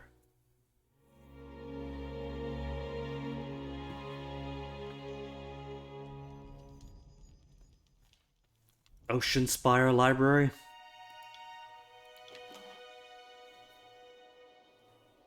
Plans for Deathbringer.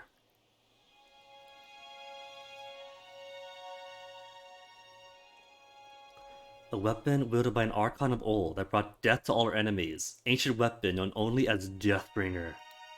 With a name like that, it's got some pretty big shoes to fill. Artifacts. Alright, before I go, who's a trainer here? Puppet, do you train? We just adore your home, Fatebinder. Keep up the good work. Just kidding, Fatebinder. Didn't mean to frighten you. I hope you've come ready for training. Let's get started. Control emotions. There. I'm learning how to control emotions.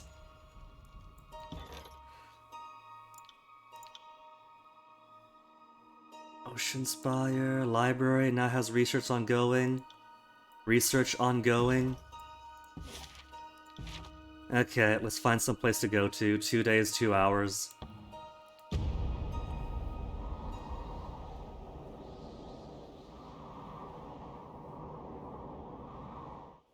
To Phlogiston. Oh, that's right, we're going to Phlogiston.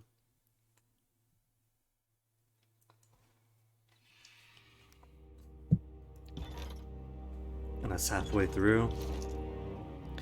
Where's my new weapon? Snowfang? Anybody want to pick up Snowfang? Just so we get more power and unlock its potential? Scales of Mercy.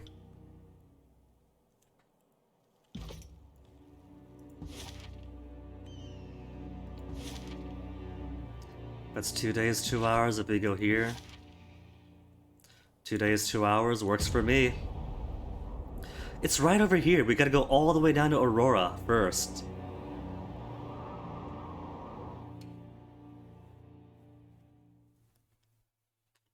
And now it's done, right? Research complete.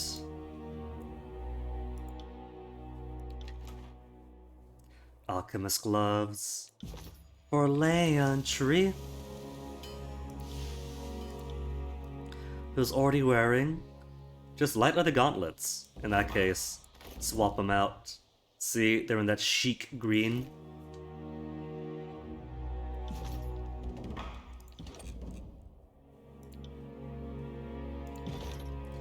And library's done. Let's go check that out.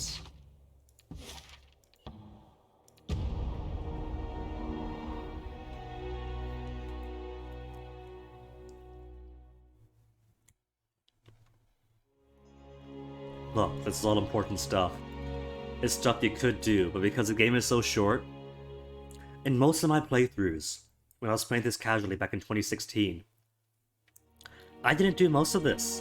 Because by the time you get like, if you're playing it casually for the first time, you might not know what to do, or what you want to do, you might not have the resources, or the time really, and by the time you're like, alright, I'm gonna do this stuff, the game's already over. Hierarch's robes. Increase the aptitude of the wearer.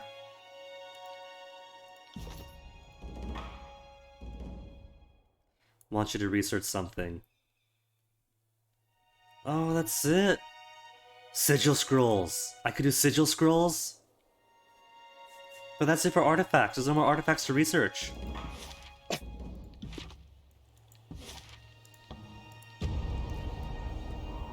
Alright, so we got a couple of artifacts to make that sound cool. Deathbringer and these robes. And a couple of sigils that may do some cool spells that I wish we had earlier on. A two-handed axe. Oh, it's got a one-handed and two-handed version.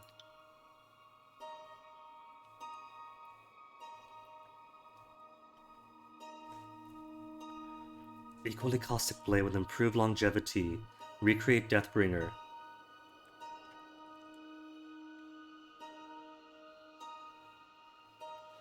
Scythe of Years and Never Rating. 15 to 18. 25 to 32 and Never Rating. Scythe of Years. I think I'll get the 200 version, because this sounds like something I want for kills in shadows. Minus 5 vitality for 2 seconds on crit. Same. Damages enemies in a cone, ignoring their armor. All helpful effects of the target are removed. Give me the two-hander.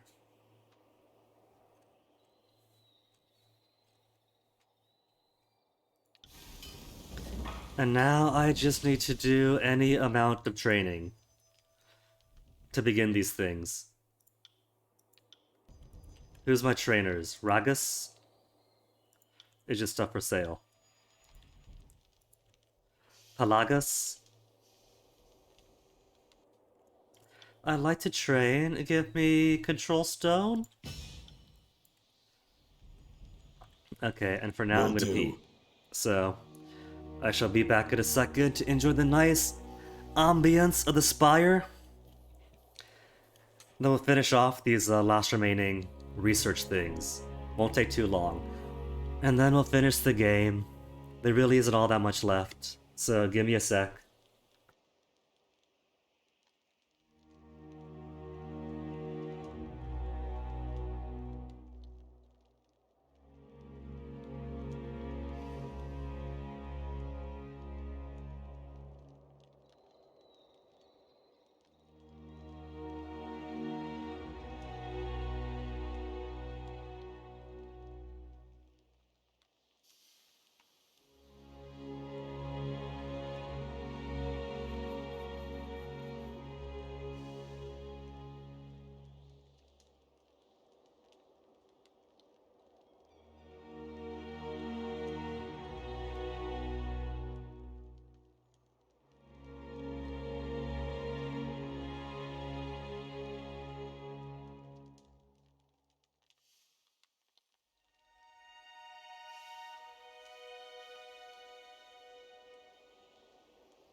Alright, enough Colombians.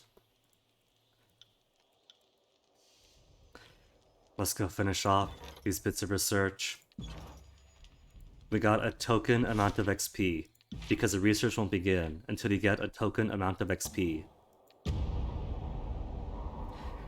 So we'll kill some time, walk in from Aurora Spire to Phlogiston, and back. Amidst a corpse of blackened trunks. Cops. Of blackened trunks. Cops is a small group of trees. You find a stretch of cloudy water. Faint tendrils of steam rise to the surface as night curls. Thin brown grass grows almost to the water's edge before giving way to bare gray stone, dust with a thin layer of soot. Such a brimstone hangs above the warm, stagnant air, joined by something else, the faintest vibrations of a power just beyond your human perception. Ooh. Collect the water, set camp and sleep, examine the cave, bathe in the water. Examine the cave. Water trickles out of a gap in the stones. It seems small at first glance, but you quickly realize that the water is deeper here and that, while it could certainly be wet work, you can easily enter the cave if you choose. Let's do it. Stripping down to your small cloths, you slip into the warm water and make your way into the darkness of the cave.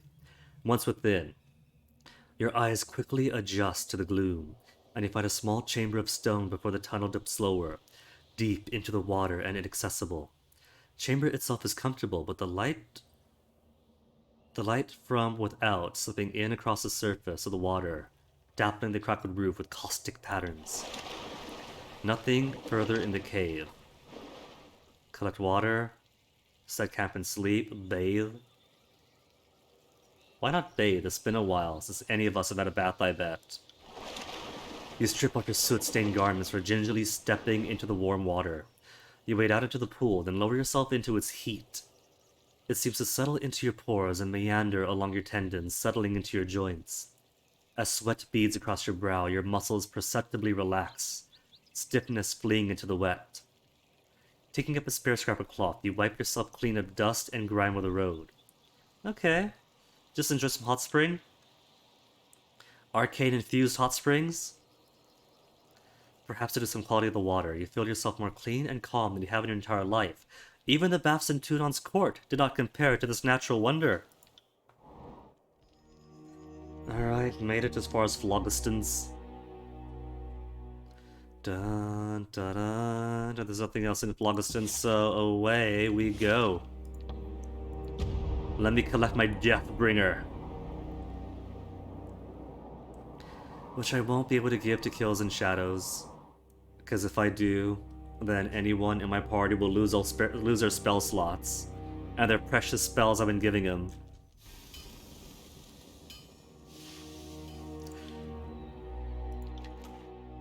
My Deathbringer? Okay then. Gibbonsy here. Hierarch's robes? Robes like these are similarly assembled by Ponto the Agglomerate, a resentful mage, who had been rejected by most of the major guilds and thought himself superior to the arcade establishment, set off into the wilderness with the aim of building his own course of study. I was not seen for many years, later reappeared while breaking into the chambers of the mages' guild elders, cutting at their robes and murdering those who caught him with a frenzied axe. Legalities of research put into question. Some argued that the right of Magician's folly protected Ponto from punishment, but Kyros' peace was also upheld. In the end, a coterie of apprentices from disparate guilds assembled at Ponto's last known hiding spot, and accidentally bombarded with arcane force. But of course, what is it called again? Magician's folly? Within their rights, destroying all but a few ragged strips of cloth. 10 to all magic skills, but only 3% deflection. Ability is Aspect of Nightmares. Draw forth the form of a horrifying mask of energy. All enemies of the cone become terrified. Make it! And we'll go collect our research.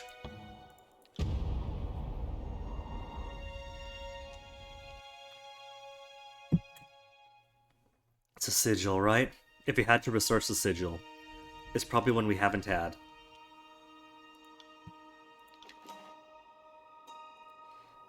Sigil of Focused Rain.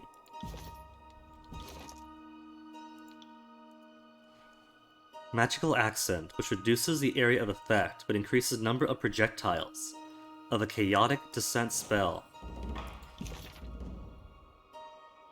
That was lower area of effect, but more projectiles, it said? Channeled strength.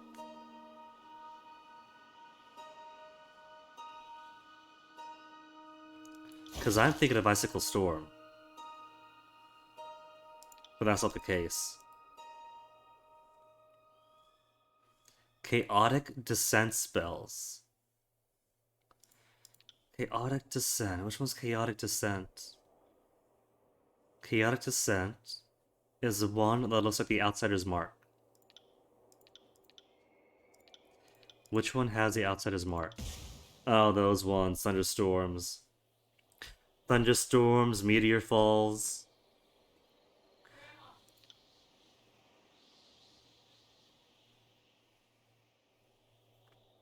I mean, I guess that's good, though. Because my issue with these spells is that it's cool they drop so many projectiles, but because it's a random area, they may or may not hit the enemy as much as you want. So if it's in a tighter circle and more projectiles, that's actually pretty cool.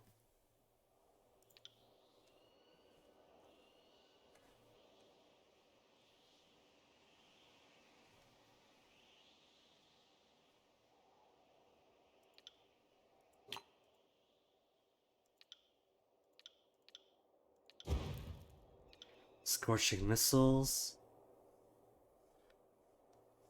And a tight radius.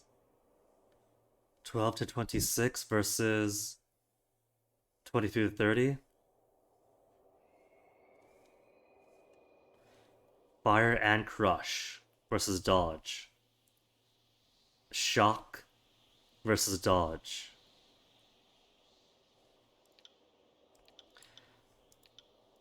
And nothing else really does that, do they? No chaotic whatevers or healing. Acid Rain is just minus 5% endurance defense.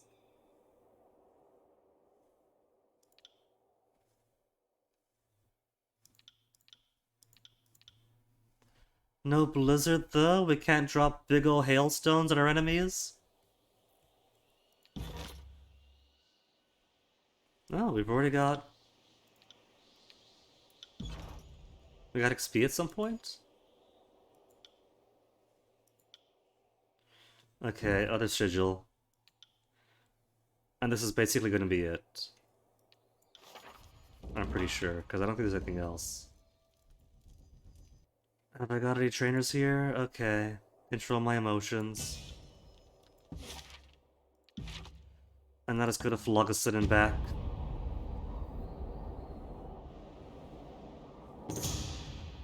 Encounter. You hear them before you see them. Around a curve of dusty stone ahead.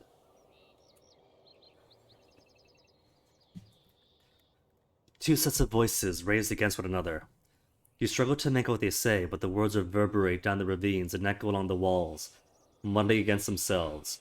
You feel confident that beastmen compose one of the group, humans the other. Leave. Investigate quietly. Investigate quietly? The beastmen could smell me. Approach openly.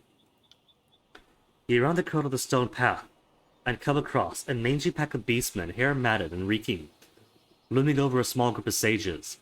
The scholars' clothes are filthy with soot and the dust of stone sea, and they put themselves between an angry beast and a small encampment consisting of a couple of ragged tents and a few cookie crates.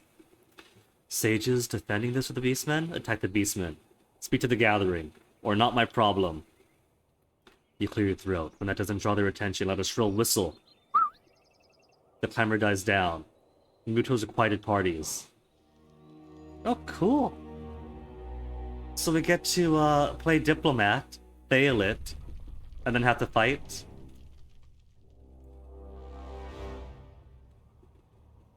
Oh, an old Azure City remnant. I got it. Stop squirming, human. Unless mystic trespassers wish to die on Rib Splitter's claws. Explain presence. Explain why humans have been caught ferreting in Stonestalker's territory. Ferreting? We're researching, Beastwoman. And last I checked, these lands belong to the Overlord. Not you and not your kind. Humans call sniffing and digging, stealing from Beastwoman lands, research. Does not matter. Stonestalkers will slaughter ferreting humans and researching humans, same. We'll split slice ribs of any who slink into tribe's territory. Fatebinder, please, you must help us. Alright, let's negotiate. What's your claim? Human. Rib Splitter does not recognize human scent, but sees that human walks uninvited upon Stonewalker lands. Is skulking prey, just like sniveling sage, and senses that's what loins when startled. Sniveling or not, you're speaking with a Fatebinder now, an officer of Tunon's courts. No mere prey for you, beast. Rib Splitter does not know of human officers or things called courts, but can see that one called Fatebinder has flesh as soft as all of the humans. Perhaps Beast Woman's pack should tear Fatebinder to pieces along with cowardly sages.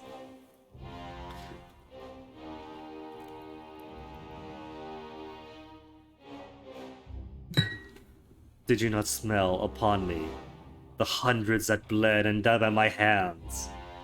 Lie, raise a claw to me, and know that I will kill you. I'll wear your skin as my own, and feed your severed head to your packmates as I kill them. Not on anyone's side? Just to see if things can be resolved? Oh sure, but will you respect my credentials? I got credentials of blood and hundreds of bloods.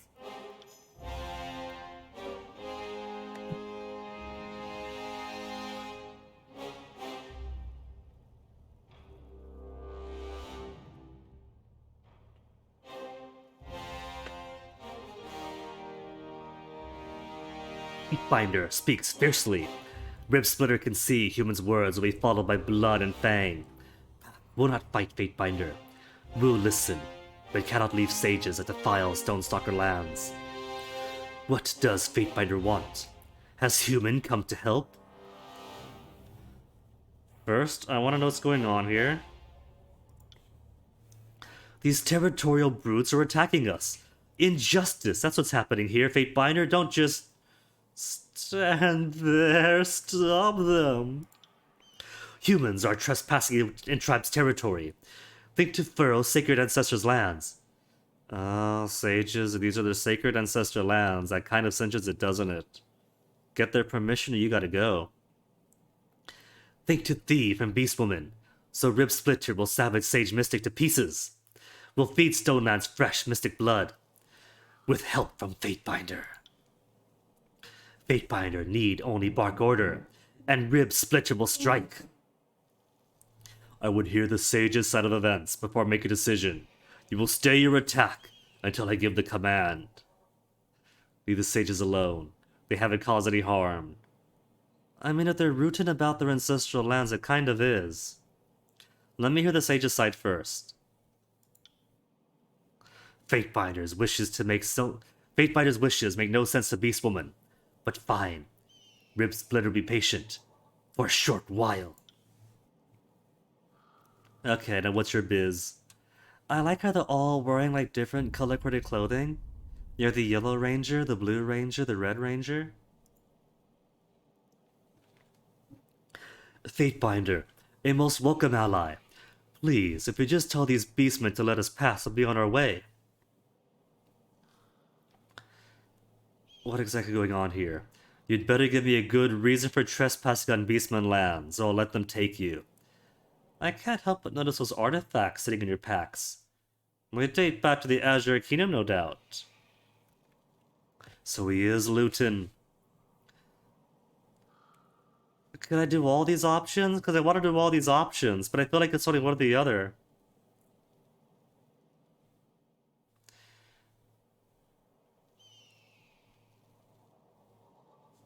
But we have an eye. We notice the artifacts in their backpacks. Oh, those old things, yes. Judging by the design, they could be. But we need more samples to verify these findings. We haven't done any trespassing. These lands are not for them to claim. Listen, we'll share all of our findings with them. If you could just explain to them our position, please.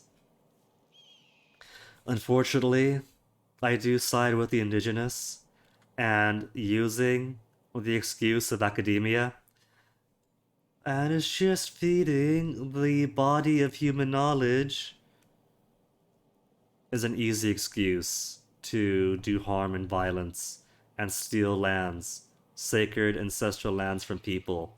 We have very good satellites in space now. We got that Webb satellite that's doing great things.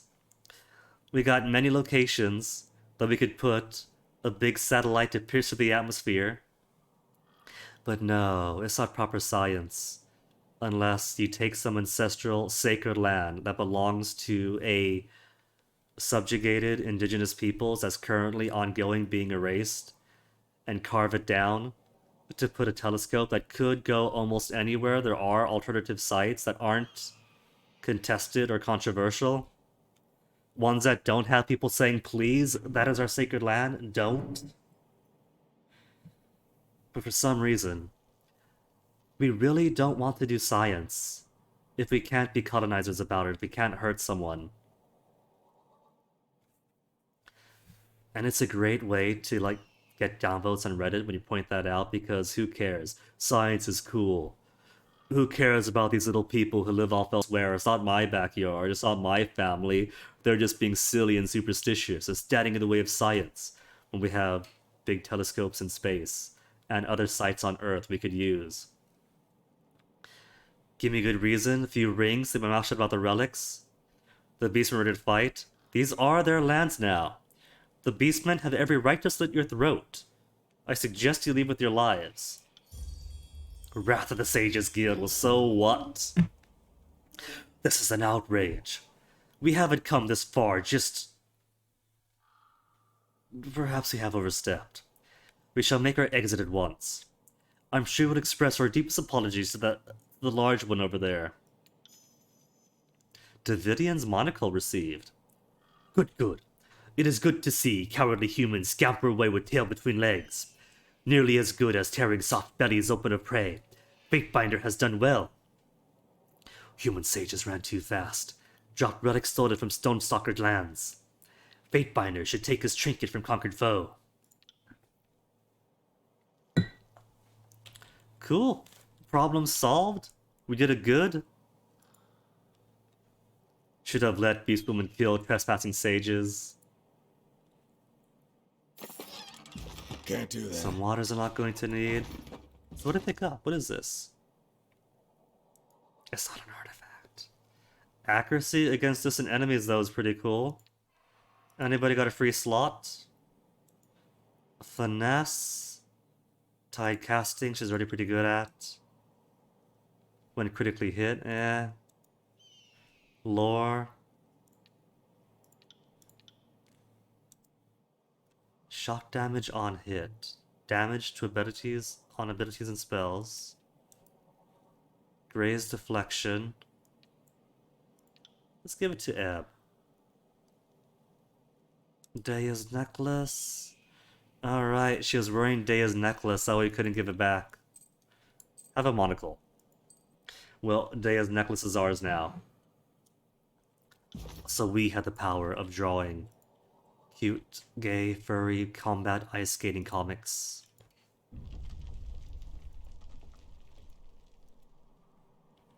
Nothing else back here? Cool. Now where we're headed. We're over here. Research is still ongoing. Phlogiston then. We're making the trip to Phlogiston and back to finish a couple of research.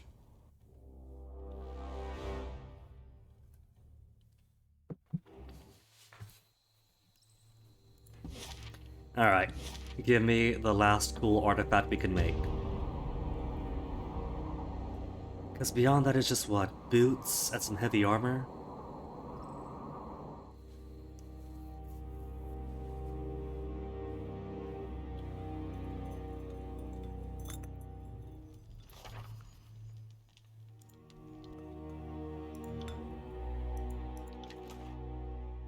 Hierarch's robes. Plus 10 to all magic skills. Aspect of nightmares. Draw for the horrifying mask. Okay. So, I don't know if it's going to be any better than my omnipotent ancient archon robes, but -1 deflection. How's it look? This will be fun. Pretty cool. But Siren is pretty much wearing rags, and she's wearing, what is this? Guarded coarse leather armor. So how about hierarchs for you? Oh, she gets more blue on hers. Cute. What if we swap out? If I take the hierarch, and she takes the ancient archons. Eh. And that's just plus 10 to all skills. And this is what again? Plus 10 to all magic skills. So it's similar enough. And this one does show off his magical tattoos better.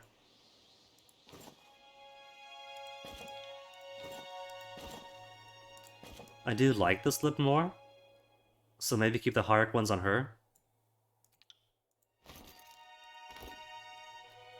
No, not that one. And this is still cool. You still get to see the cool mystical tattoos. So I might keep with this configuration.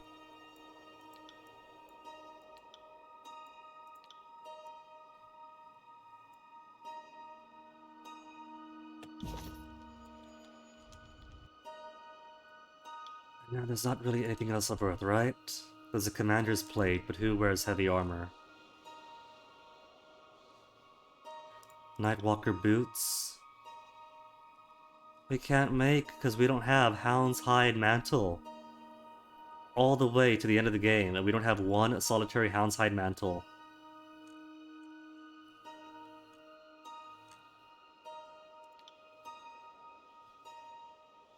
Armor 6, recovery +1. Modifies apply the lash bullet command, call to battle, researches and undying. Makes it sound like I'm supposed to be the one to wear it.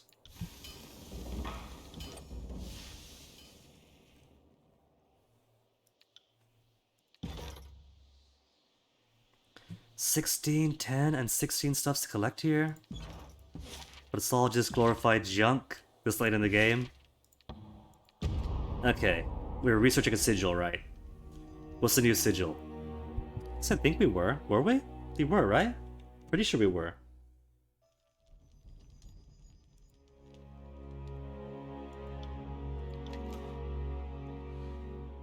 Sigil of killing blows, so you can get repeats. Does it repeat forever? Can we just have them research sigils forever? Probably not, because there were 2 sigils you could research. No. But it's research item for the Silent Archive, dagger, drug, item, poison, potion, shield. What kind of item could the Silent Archive give us then? I'll take the time to see what kind of item the Silent Archive could give. I can't imagine it being all that cool, really.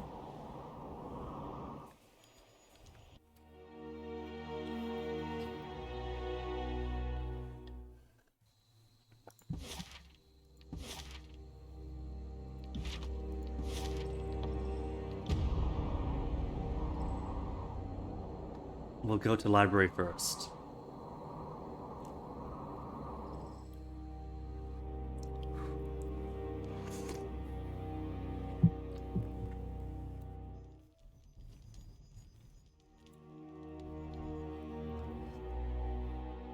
Status of research.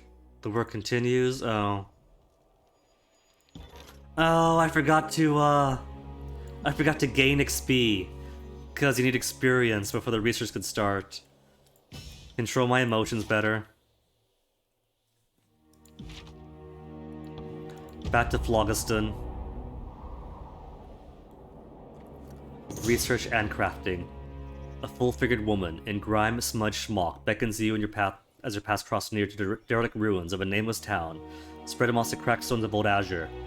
Waves excitedly, almost bouncing from foot to foot. You look like a traveler of means. Approach her. She tugs at her bandolier, drawing attention to numerous soot-stained scrolls. Scroll cases stashed on her person.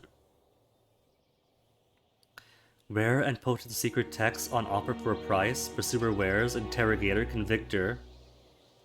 Defer to Lantry. Interrogate. You strike purposely towards a woman and inform of your duties as a fate fighter of Tunon the Adjudicator and arbiter of the legal code of Kyros. Blanches. I didn't realize it was you. Who are you? Would you have called out if you had recognized me? Who are you?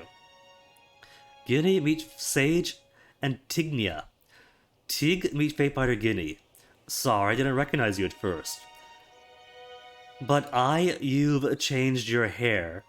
And in my defense, I'm not entirely sober. And I didn't recognize you as I thought you'd be a pile of ash. It's good to see you escape the edict and are in one piece. Did the Fatebinder arrest you? Did I catch you being marched to court? Not exactly, but I'm following the Fatebinder on orders, that's all you need to know.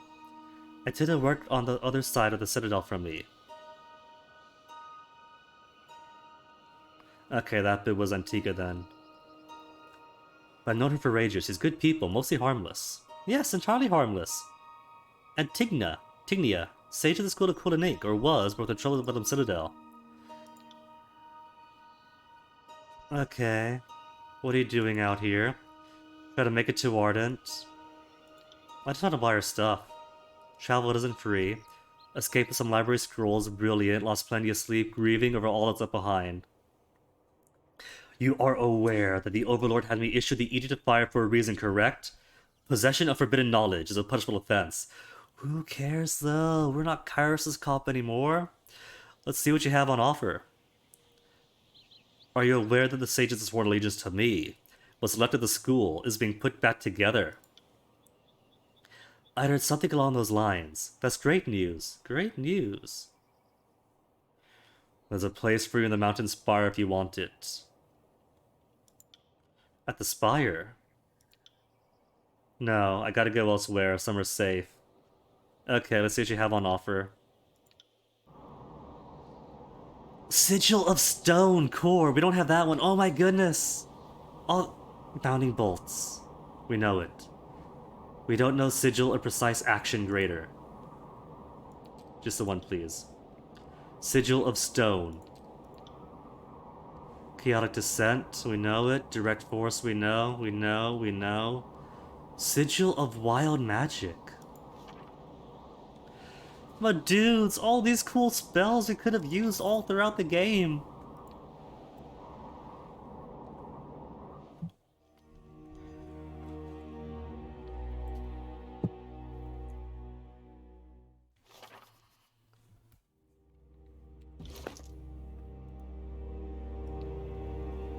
Magical accent causes the type of damage caused by a spell to be determined wildly.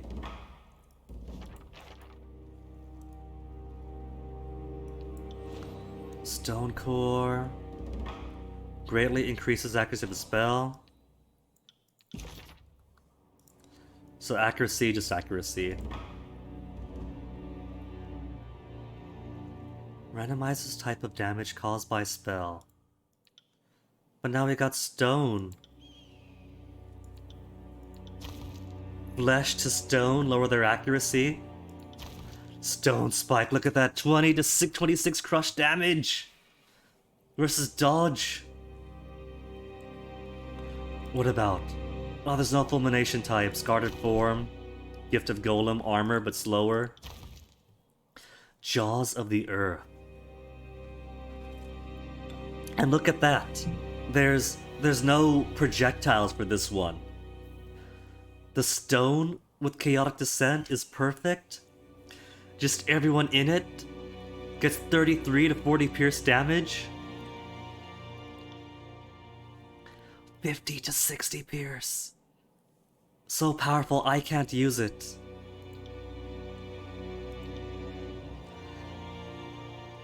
$30 to 40 random damage. Oh, there are projectiles. Closer radius.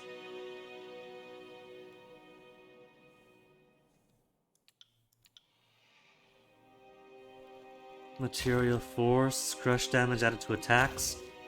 Giant boulder.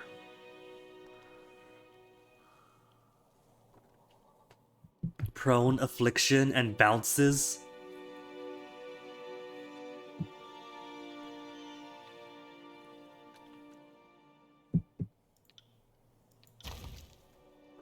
Unsettled core, recovery, pulse rate.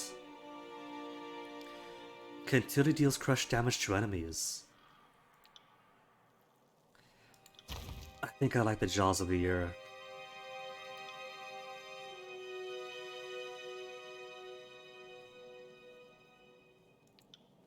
We'll give it Focused Rain. 75's too much for me, 55 I can just barely use. Give everyone such Jaws. 75 Lantry can't use.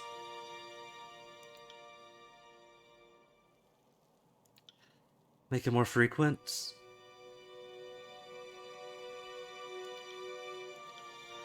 Interrupts. Oh, weak for 1 second.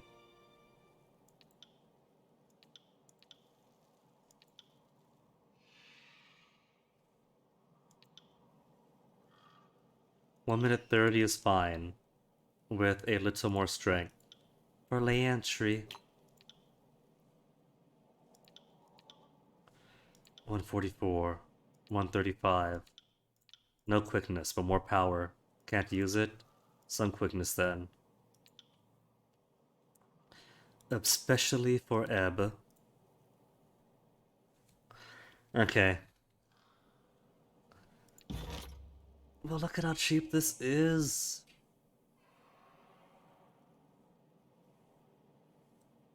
Did I not start research on an item? I thought I did. Maybe it was short, it's already done. Since it's just an item and not an artifact.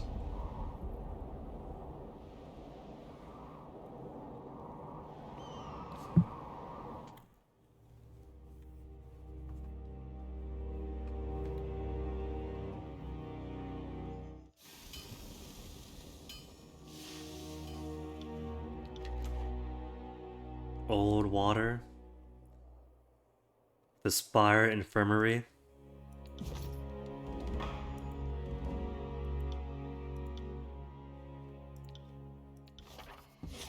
Okay, Spire Infirmary.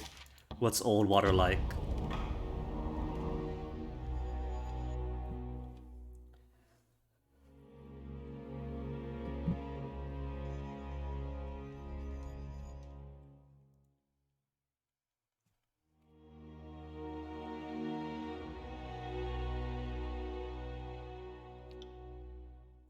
Plus 14 armor and 30% magic defense. Seems pretty cool. Defense against Bane and spellcasting. I'll grant that actually sounds pretty cool.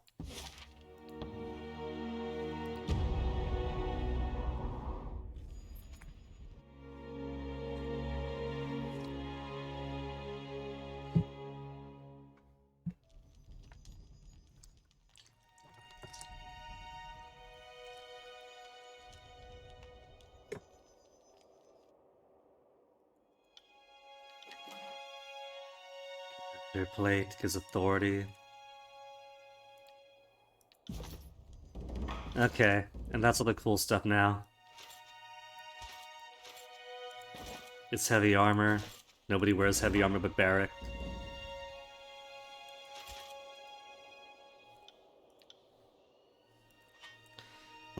Deathbringer. I'll hold on to it I'll just to hold on unlock to it. this.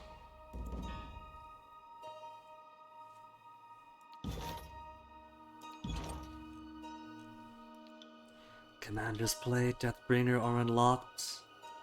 So many artifacts. We should have worn the Deathbane or the Magebane helmet just for a second to unlock it. It has my power now. 2885. Do something real quick. Oh, never mind.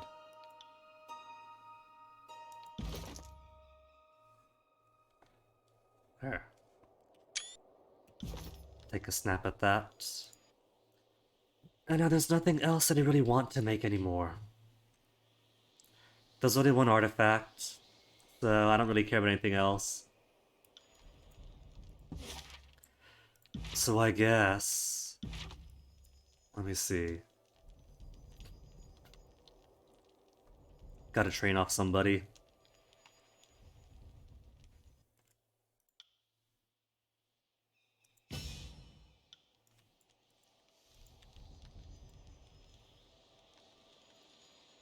You know what? Let's spend all the money on him.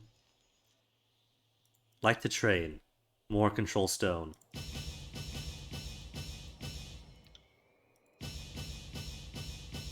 Our control stone is so bad, it's costing like so cheap on the coppers.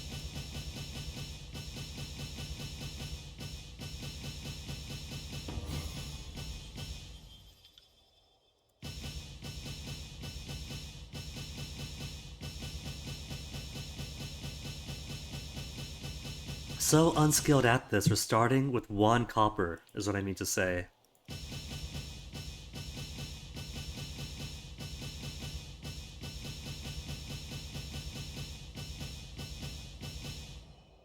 Now, Lantry, that was Who 2 level says up, you wasn't can't it? teach an old dog? New tricks. Get you more quickness.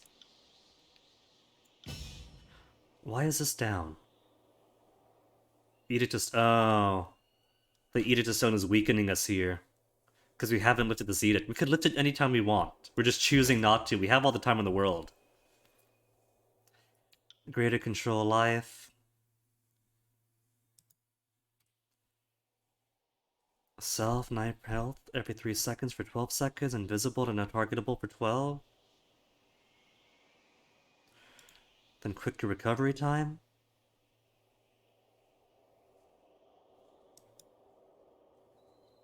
Yeah. Yeah, or rate the party's deed, inspiring his allies and setting terror in the hearts of enemies. Okay, we can like build towards that. We just need 1 more. Passive, then that. New tricks. Now, how long is it going to take for the library? Time short? How short are we talking here? Like 15 minutes short? 15 minutes to go back to the Sunset Spire short?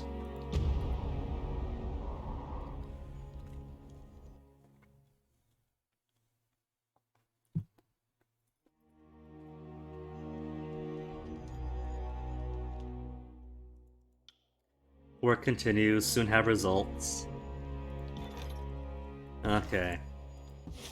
So, like, more like a day then. A day in 12 hours, a day 11 hours.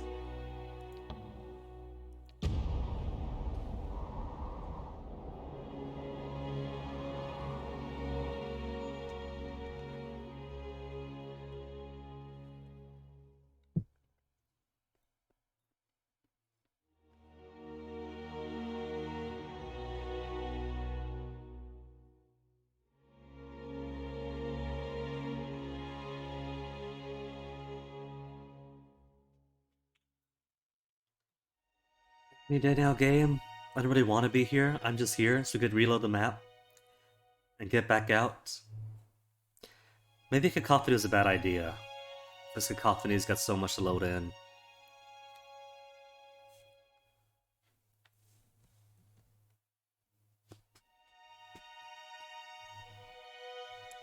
Gotta quickly check on something here. Check on something here and have no fear. Oh.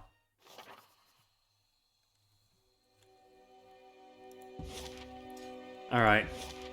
Then by now it has to be done.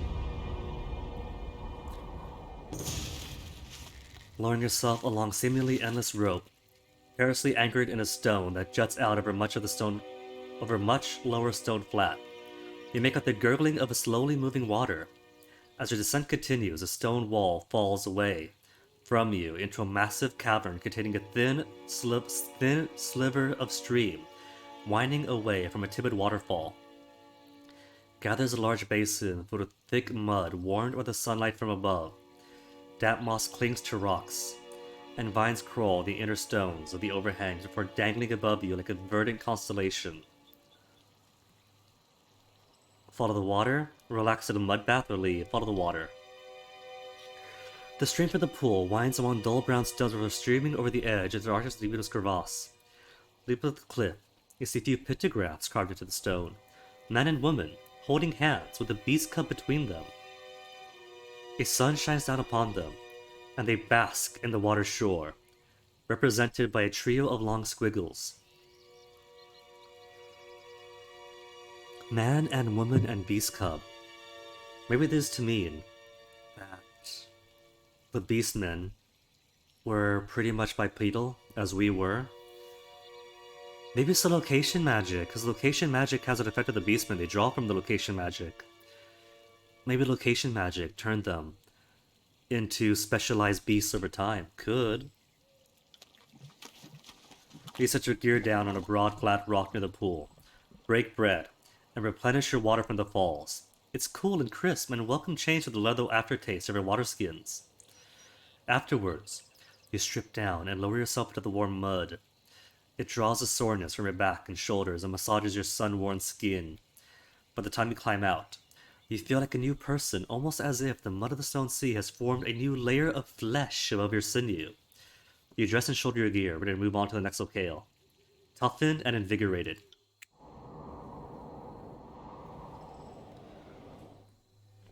Toughened and invigorated for the end of the game.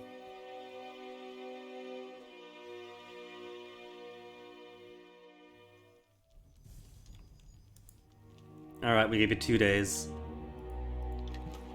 What'd you get me? Dire Remedy. Alright. Is that it for the Silent Archive research? Silent Archive still has more research.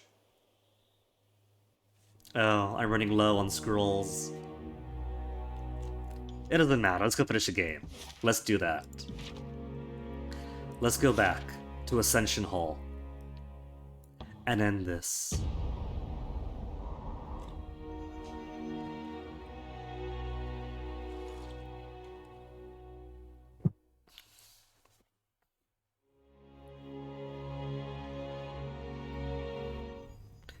What day is it? It is the Judge's Day of Reaping. The Judge's Day of Reaping, I think, is an appropriate day to meet Kyros' armies. We are the judge, and we shall reap of Kyros' authority and legitimacy. Matthias, Renata, final hours are upon us if we don't do something in fast. She says, as I proceed to spend like several months goofing around the bastard's wound, traveling back and forth along the stone sea to kill time. The hall is full of hushed whispers, some hopeful, others terrified. You hear your name spoken more than once, and not always favorably.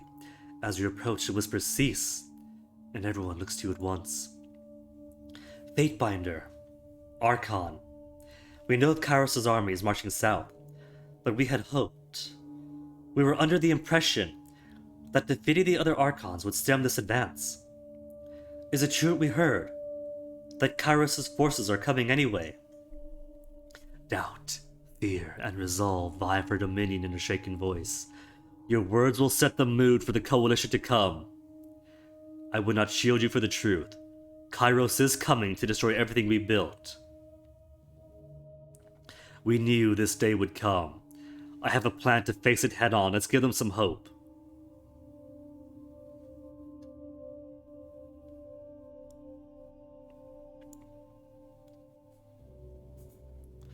I won't shoot you for the truth. Kyros is coming to destroy everything we built. Give it to them straight. Let them know the gravity of the situation. I don't want them to hide too much behind me. I want them to prepare, to know the weight of the situation at hand. No. We're not ready for this. Kyros is coming, but it's too soon. We haven't had time to prepare by far. I was at your side when you did what was needed at Sentinel Stand, and I'll remain at your side now. Even if Kyros shatters his coalition, we will know that we stood tall before insurmountable odds, and did not falter. I won't have my guild subjected to slavery again. So they do recognize themselves as having been slaves. You see, we're the good evil overlord. We have liberated the slaves. We defend indigenous rights. We give peoples their right to self-governance and their own agency. We are Kyros' toys, no longer. We are willing to die for this coalition, come what may. Now is not the time for us to crumble into despair. Listen to me. The Archon is going... The Archon...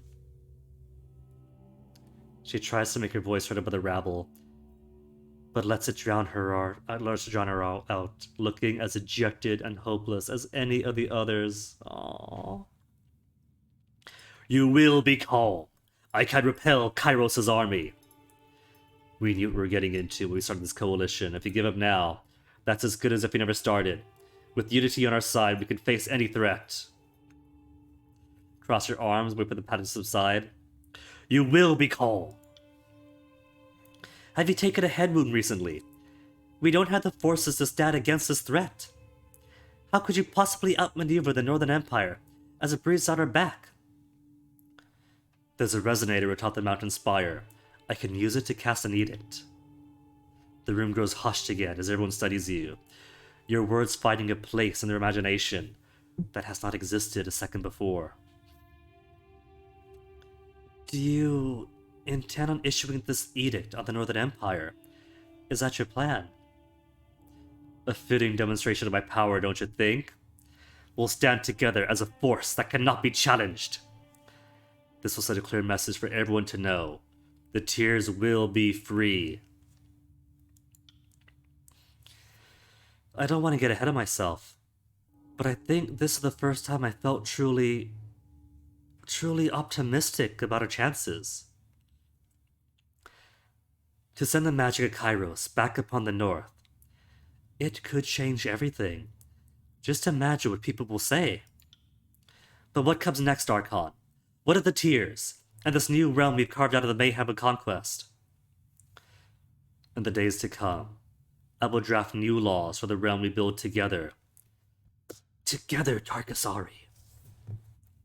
Taking from what I've learned, together we will compromise on a new code that anyone in the tiers can use to maintain order. I kind of like that. I mean, new laws for the realm, from what I've learned, or a new code that everyone could use to maintain order. My will is law, and you will follow the instructions I draft for the better. Worry about today, leave tomorrow to me. Kyros has made a powerful enemy, and I would expend every resource correcting this error in judgment. That's kind of ballsy. I like that proclamation. What you call mayhem, I call a good start. My future deeds will redefine atrocity. Do I make myself clear? The realm we build together I like. New code anyone in the tiers could use to maintain order.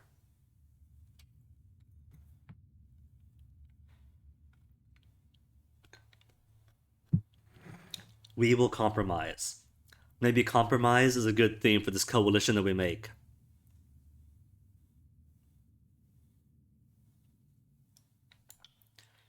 Our fates have been chosen by the will of distant powers.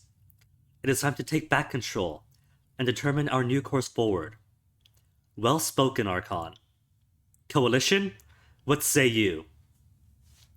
Arguably, the law of the land is the most effective change that Kyros brought to Terratus. If you would bring a more favorable version to the tiers, I think it can only help us. Laws that govern us as a unified people, and not just a cluster of corrupt powers to pick and choose precedent. There is potential there, I'll admit. If you think you could apply some of these great standards to everyone, and hope they will all live up to it, get used to being disappointed. Not that I'm against you trying. So be it then, Archon. I only hope you know what you're doing. The hopes of this coalition go with you. Alright, up we go then to the mountain spire. Technically, we can go anywhere then. We can keep on playing the game. We can go to Bastard's Wound if we want. We can go to Ironhearth. And check out Graven Ash's corpse, or Cacophony to check out the voices in Arat's corpse? South Haven, if you want a little trip to the sea? Now let's finish this game.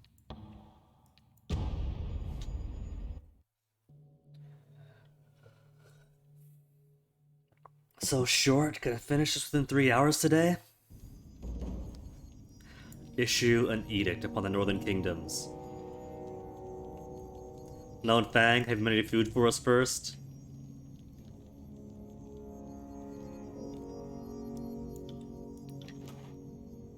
Oh dang, more than food, she's got loot too? These guys are an investment into I themselves. got it. Because my money's looking pretty good. I got 40 iron, 20 bronze. But if these guys just keep giving us more stuff to sell, you can almost never run out of money. So upkeep isn't an issue?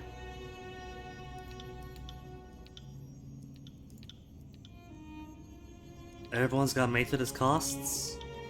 But that's alright, that's no big deal. What are the last two tutorials? Infirmary upgrade. And Forge upgrade, okay. Well folks, let's end this game then. The waves of energy, radiating from the spire, draw you forward, pressing your body and mind to its eager embrace.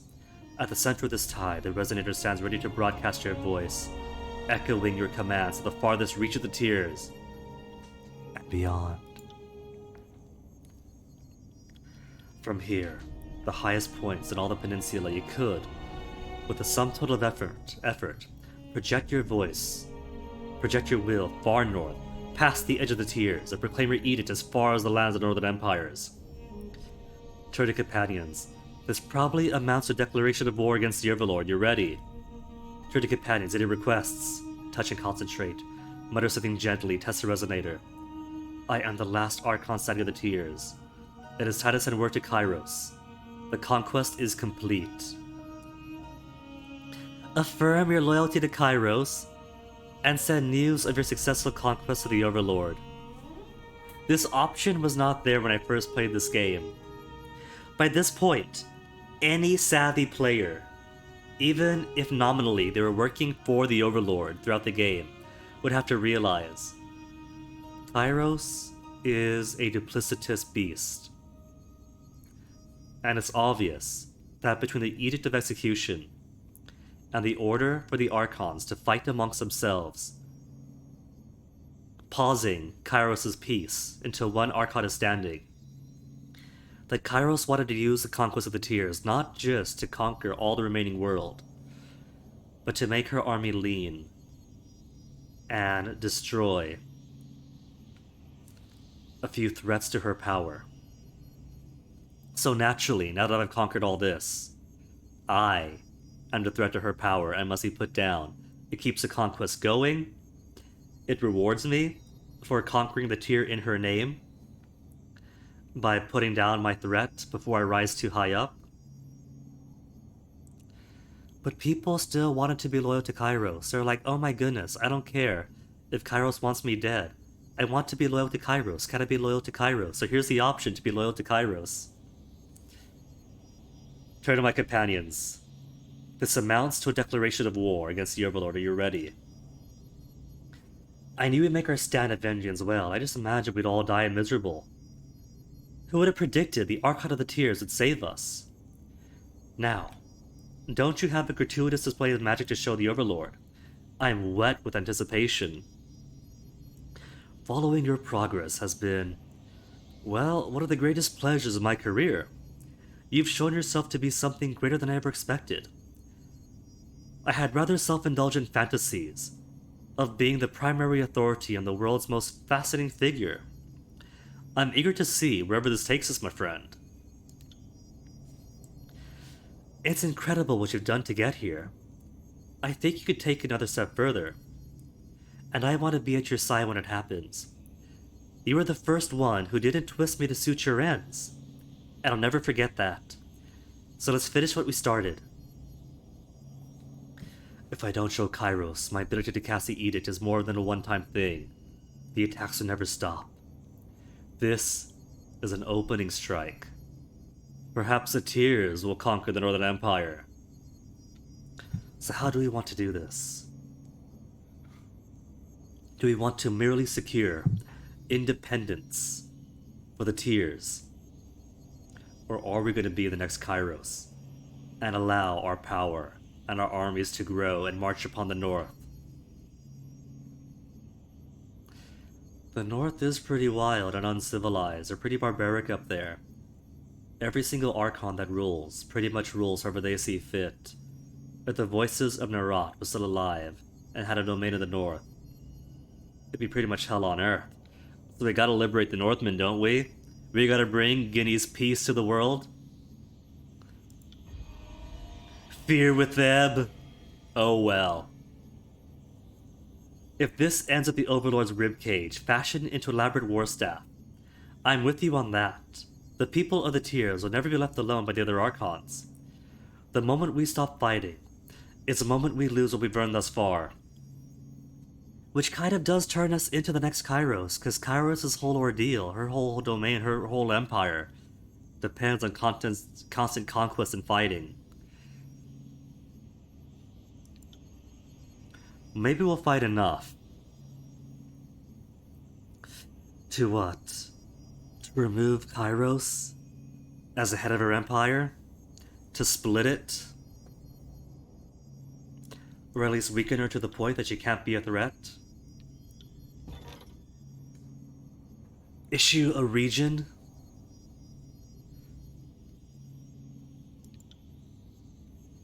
Or issue a new one? Northern Empire. Ah, I see. That's Northern Empire then. What I feel, right?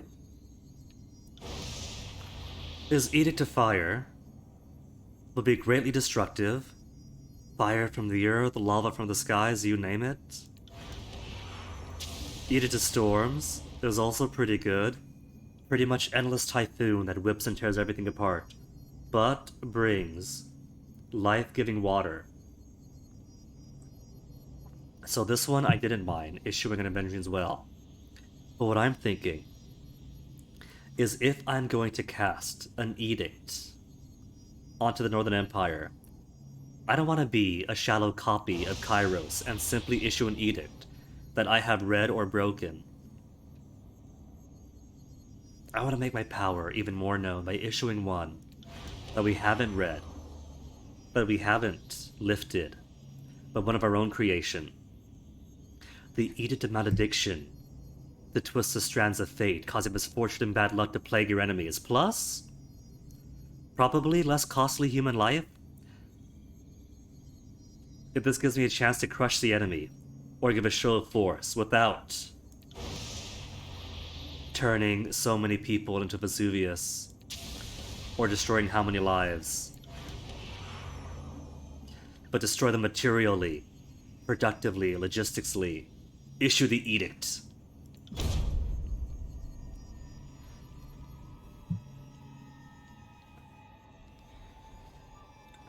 And of course you could get the Edict of Stone, if you lifted the Edict of Stone. And I think there's another you can discover. But we weren't able to research this time.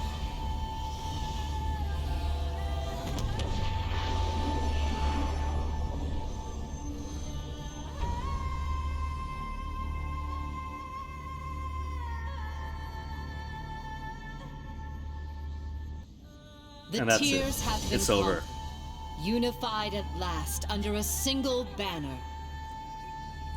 Your edict brings devastation and ruin to the Northern Empire. Some believe the edict to be Kyros' work. Others hope, or fear, that this edict comes from a new voice. Kyros' forces withdraw from their march upon the Tears, as they are sent into disarray by your edict. The majority of the Tears are united under your banner. Just the majority? And old animosities put aside, for now. The Overlord's conquest of the known world has come to a halt, and the whisper of a challenger to Kyros' power slowly spreads throughout the land.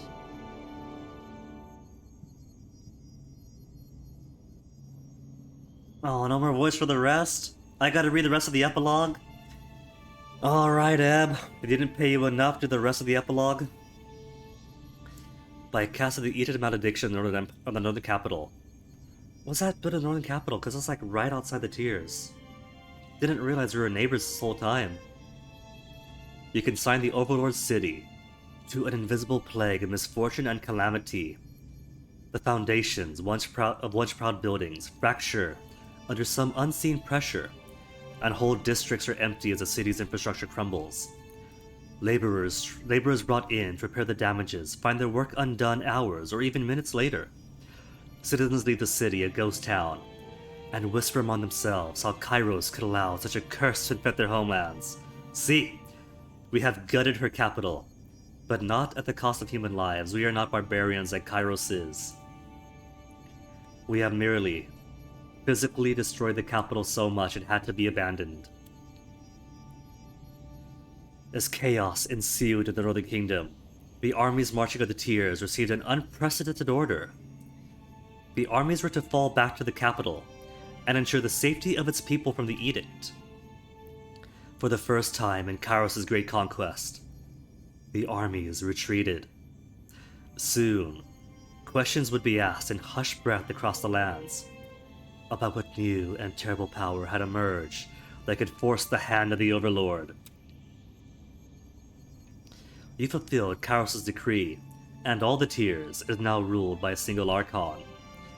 Your former rivals have either submitted to you or perished, bringing the civil war to a close. No one expected one of Kyros' own to join the enemy's cause, least of all a Fatebinder. Your arrival at the Tiers brought new clarity to your place of the Overlord's authority. You resolved to make your mark on the world through cooperation rather than conquest.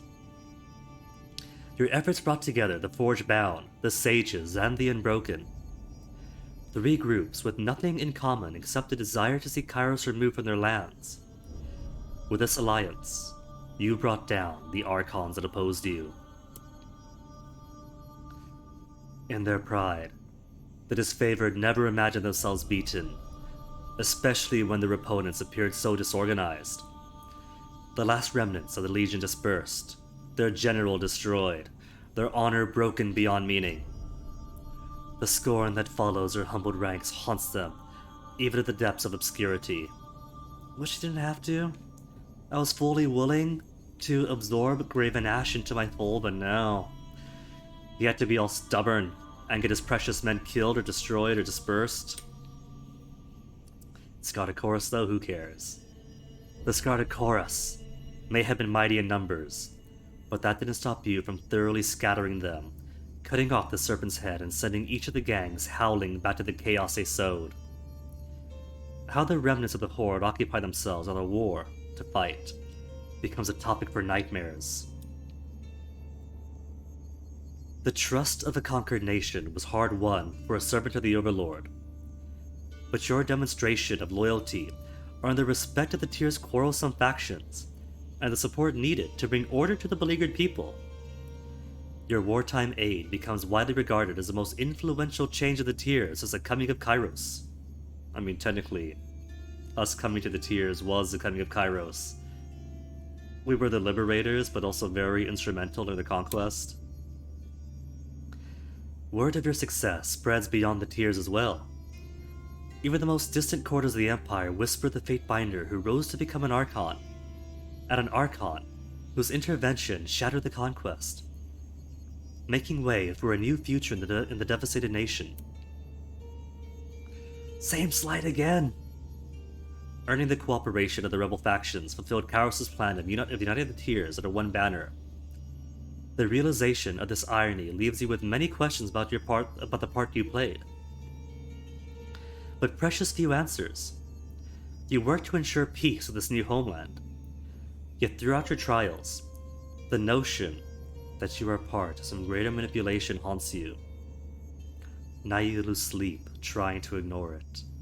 Which is a pretty good point. It's been mentioned more than once throughout the game that all this little rebellion of mine, might be as much a part of Kyros' plans as is having the Archons either kill themselves or die to the edicts.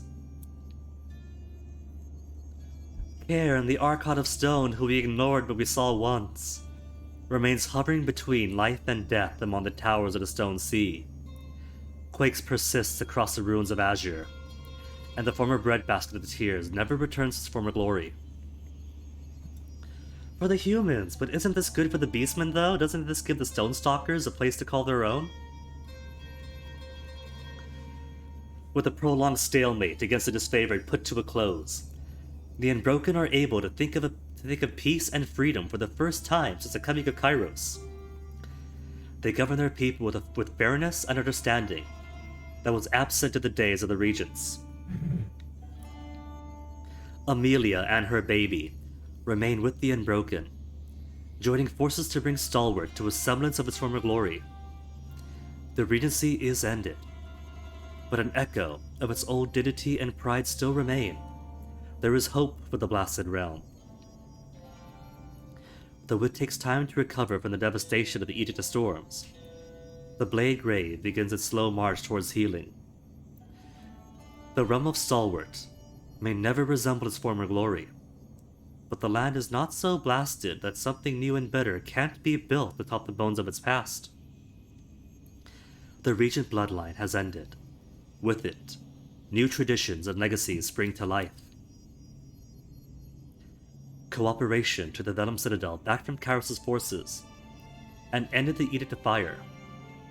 Your work, with Renata of the School of Ink and Quill, extinguished Kyros' flames, permitting access to the Vaults of Wisdom and the fabled Silent Archive. My Silent Archive, I'm not giving that up!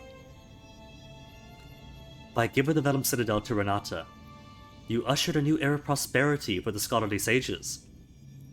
The guild takes back their ancestral home with pride and gratitude, vowing to contribute their wisdom to help rebuild the Tears and better educate the masses.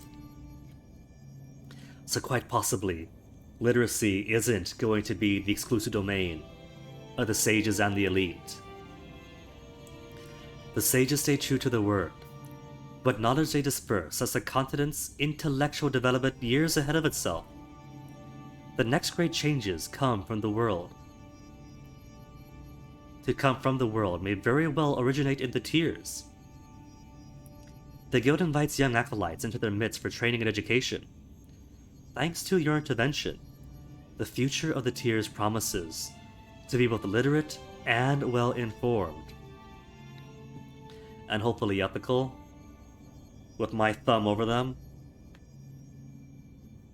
No more of this looting and exploiting the ancestral sacred homes of the Beastmen, just for a bit of loot.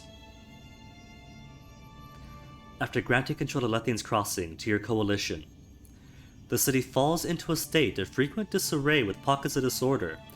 That's just urban living. While your allies are pleased to control the settlement, it will take time and work for them to grow out of their wartime rivalry and into the true mantle of shared leadership. Perfectly fine, that's a good outcome. But returning the Mage Bane helm to Lethian's Crossing, you ensured the Bane would not be able to get into the city. For the time being, the threat of a Bane incursion is dispelled. But didn't we learn from Bastard's Wound that the best thing to fight against Bane is beastwomen? So if we take our Guinea's Peace one step further, get some urban beastmen going, integrate them into society that's more Bane defense, with or without the Mage Bane helmet. The settlers are grateful to go about their lives unburdened by this peril, though knowing how close they came to annihilation haunts them. They hope that the security you provided endures. You lent your martial prowess at the Battle of Lethian's Crossing, recognizing that the attack would have been devastating without your intervention. The settlers praise you as their salvation. The city is renamed Guinea's Crossing in your honor. Aww. And everyone who witnessed the battle speaks of you with the highest regard. Though the death of Matani was a blow to the Vendrian Guard, her loss is seen as a hero's death, saving the citizens she was sent to protect. Now that bit was so annoying, right? 'Cause it would say, quick, you can only save one person. Do you save the soldier who was fighting against 4 disfavored? Or the village elder? If you go to one will die. But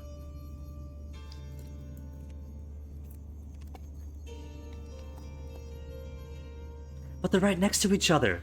They're right next to each other and separated by a shop stall. So not only could you go to one and lob big magic attacks to the other side, you could split your party and go to them both. That whole sequence was full of such arbitrary binaries in the Obsidian way, like if you look at the old Fallout games. And how it's like, do you help this atrocious person or this atrocious person? Do you help a nice person but then bad things happen? Or do you help a good person? Yeah, help a good person and bad things happen. Or help a bad person and the best outcome happens.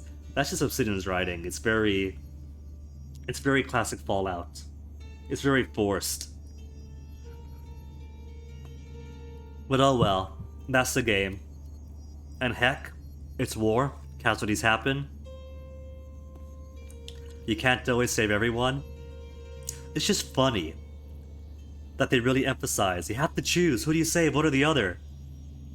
And they're literally separated by a shop stall. You can make it one fight. But I still made the right decision, I think.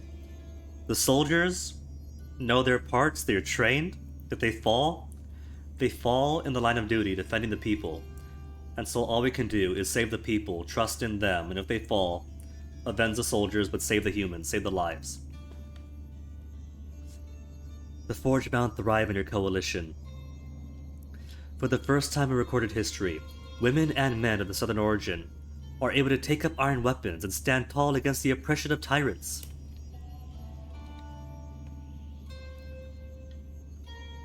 Okay, Reef Talon. A half-complete bastard's wound. Half-complete. Because we started in Act 3, so all the triggers to add the second halves of all the quests in Act 3 didn't fire, because we were already in Act 3. And we couldn't get the option to have Embrace Your Powers, so how's it going to work? Reef Talon's attempts to play doting mother to the wound community proved ineffectual. She tries to establish a sense of discipline and hard work, but her self-doubt sabotages her methods.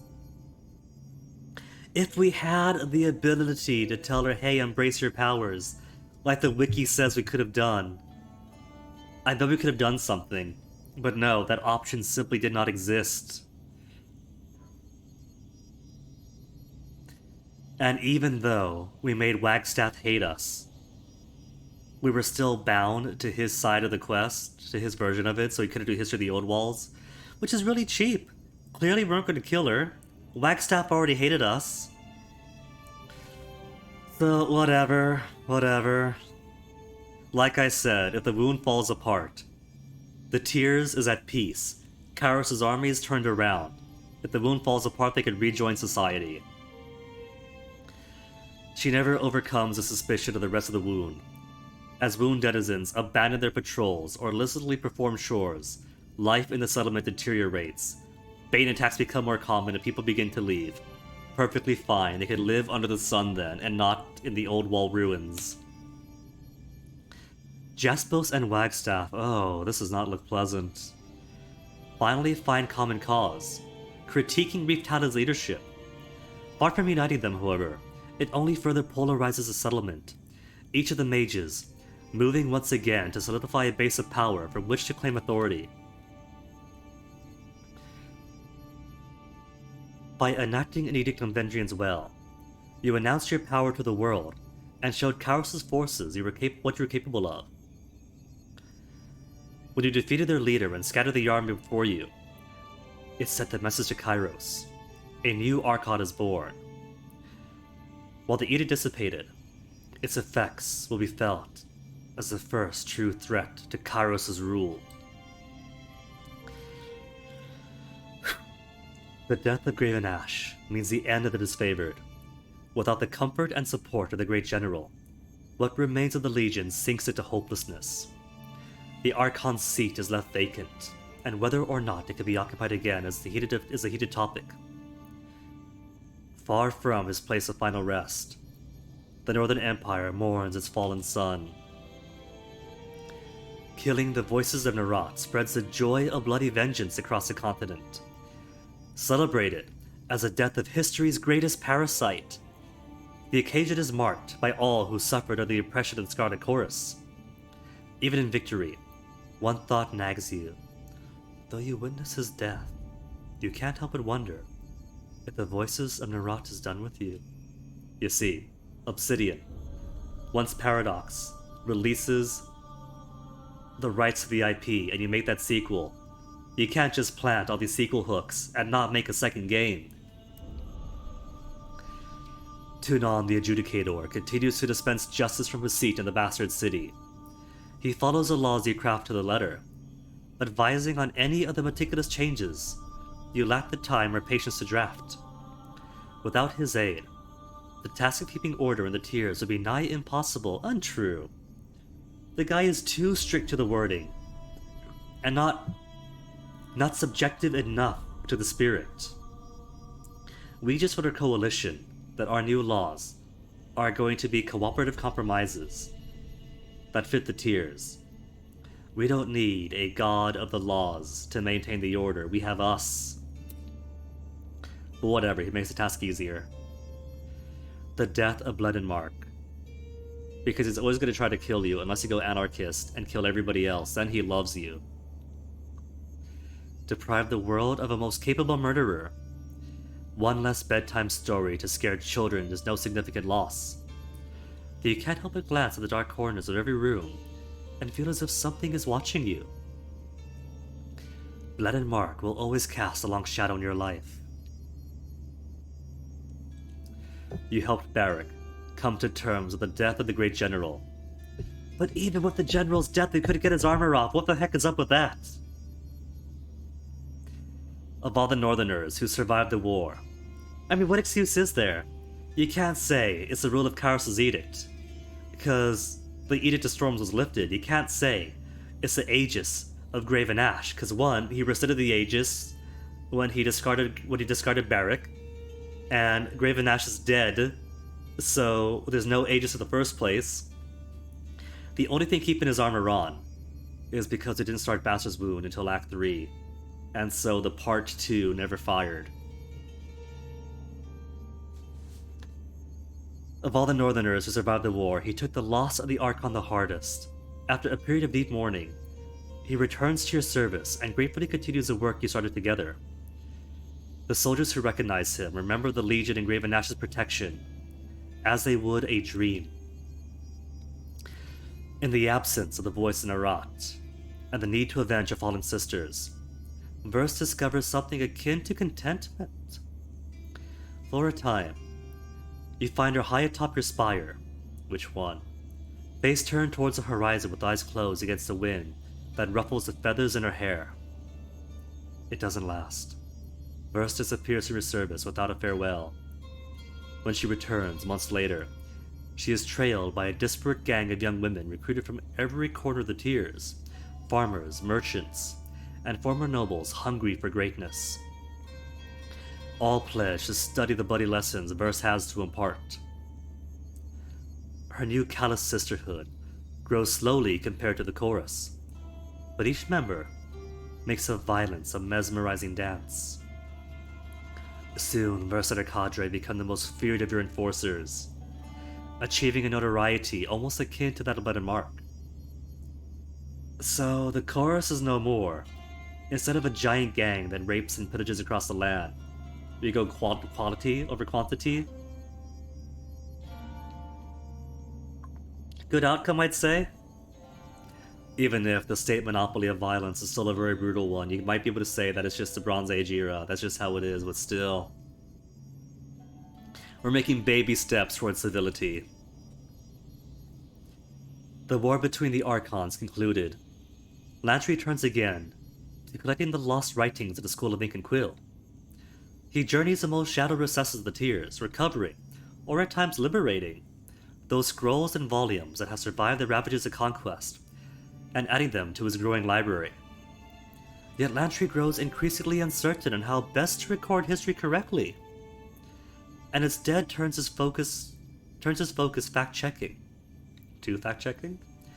Critically teasing truths from falsehoods in Sage's chronicles, or other reputed sources of fact. His free time writing becomes less obsessed with the past, and more focused on the future, though his predictions rarely offer comfort. Ebb remains in her company. Does that mean we actually do get her to the harem, where she seeks out promising recruits among her supporters? After recognizing some obvious talent, she takes on a team of apprentices at a new school of would-be tidecasters.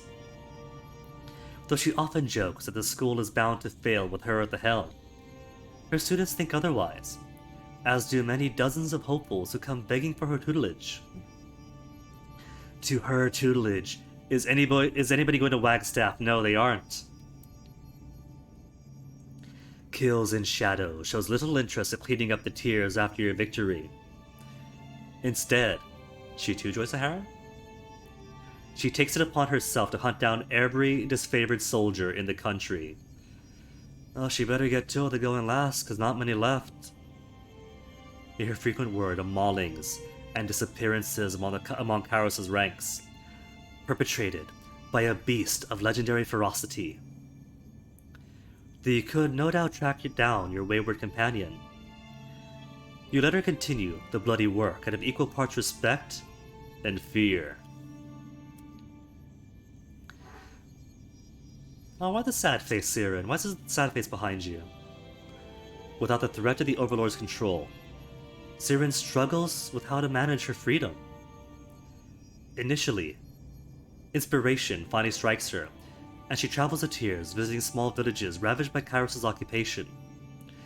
She sings to the frightened and hurt villagers, buoying their spirits and allaying their fears.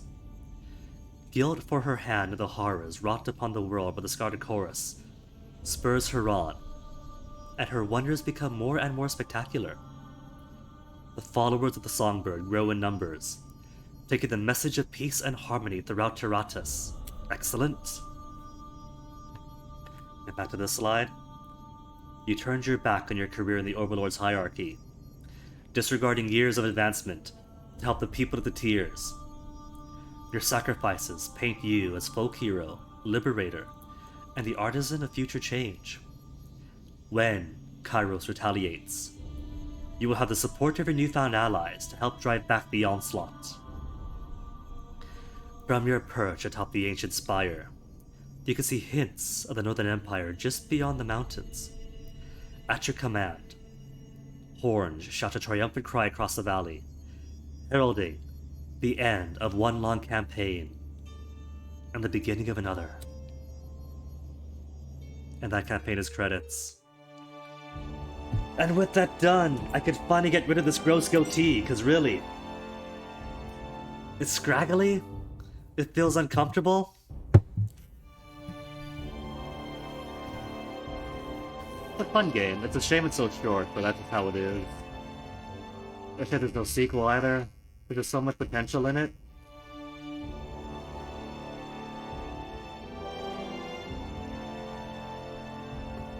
The shortness really isn't too bad, right? Because this game has a huge amount of variation. You can do so many things in so many different ways.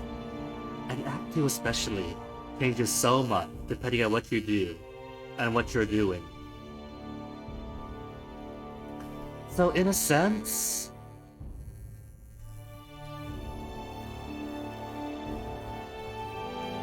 the shortness works in its favor, because it encourages you to see all the very different things you can do. But mechanically, the mechanics kind of work against it though, like the research stuff.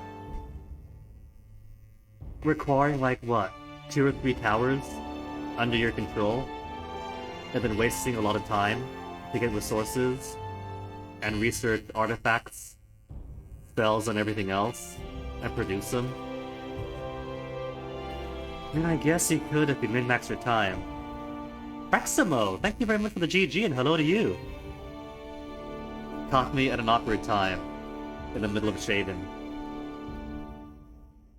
I promise, I'm not normally so scruffy. It's for the stupid reason that the character I was playing has a goatee, and so I would grow my facial hair out. And now that it's done, there's no reason to keep it. I thought for a time about growing out facial hair, making a beard, whatever. But not only am I truly incapable of growing good-looking facial hair, but it's just not comfortable for me. Oh yeah, the third act is definitely rough. The way I like to put it is just as soon as the game reaches a halfway point, it's over. And that's absolutely true. It can't really be helped. Sometimes games are just that way. It has pros and cons though. It does help out with encouraging making multiple playthroughs, but it really is rushed. Because it really does end just at the point where you're deeply invested. You got all the lore. You're at like halfway to max power. You finally unlock the ability to really take advantage of the spell system, the deeply robust spell system, the research, the production of artifacts. How many cool spell combinations did we only get at the very end of the game? When it was already over, when there were no more fights to fill, no more fights to fight, except for maybe random encounters in the wilderness. So it definitely does cause a bit of pacing issue, but that's the nature of tyranny. Bastard Wound helps a little, but Bastard Wound is also its own mess. KOTOR 2 was similar, pacing off because they had so much more planned. Bastard really makes it tragic. This game didn't sell as well as they wanted, right? It got a loyal cult following, people who play it tend to love it, but it didn't do well enough for a sequel. But the unanimous feel is that this game is a great first game. If this game had a sequel, then it'd be perfect. You could excuse the shortness of it, the brevity of it, because you know you're gonna get an expansion to the world and the mechanics and everything else in the next one. So really the biggest problem is there is no next one. At least KOTOR has the benefit of having sequels to it, or, you know, being part of a series.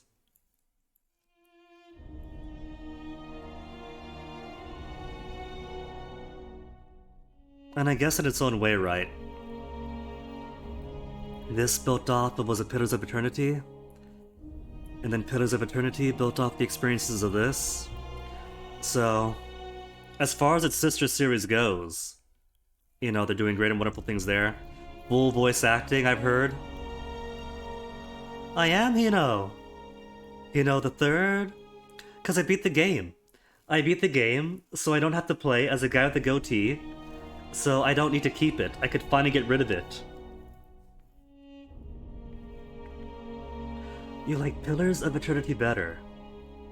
Which is perfectly fine. Pillars of Eternity I haven't played myself, but it feels fuller. It got a sequel. It got lots of focus.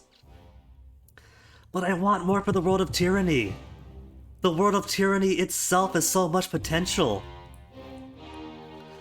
Tyranny is great, I do love it. There's definitely some roughness along the edges because, let's face it, it is an Obsidian game. That's just that's the old Fallout pedigree. It is going to be rough on the edges. But I still love it. It's lore heavy. It's got such great atmosphere. It's a kind of setting you don't normally see in video games. How many video games put you? It's got so many cool things going for it. The judge, jury, and executioner of the evil overlord has already conquered the world. A Bronze Age settings, where iron is this magical thing that almost nobody has. And if somebody has it, they better be working for the overlord, or they're a criminal of some kind. That's really cool, you know? It's such really cool stuff. Growing up these past days. It's been growing up for 2 weeks. It pretty much hit max height by like day 2 or 3, and grew no further. The scruff that I had is all I'm capable of. These patches on my cheek is the most beard I get, that's it. I can get sideburns, scruffy cheek patches, something on the chin, but they don't connect. So I can't do actual beard connection. It's scruffy or nothing, so I just opt for nothing when I can. Can I do a New Game Plus? Was the autosave at the top of the Spire? That's what we came up. Can we do New Game Plus? We can choose to do New Game Plus. Imports character from previous save to the new game. So I'm hoping that means, like, stats and every— oh, you know what? Since there is New Game Plus, maybe the pacing won't be so bad then, because if that includes the spells and everything else too, then they could potentially have more fun with a more open playground, using your most powerful stuff, going fresh, trying out the different routes. If that's the case, it kinda makes the abruptness of the pacing a bit better. Like artifacts I get, right? Artifacts are way OP, so if you don't bring 2, that's fine. But if you bring both stats and spells and everything else, that could be fun. Only saves after game completion, eligible to be imported. And maybe with harder difficulty to really make use of it all.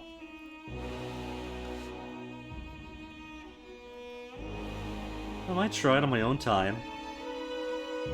Because the main thing right of this game is pretty much the lore. The world building is the biggest draw. The gameplay itself.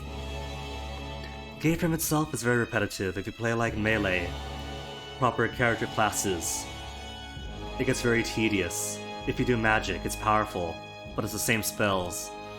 So, probably won't do it on stream. Which means, I guess, the game is won. And so the stream is done. Every single objective has been made. Which means, I guess, it's time to see who I could toss you guys onto.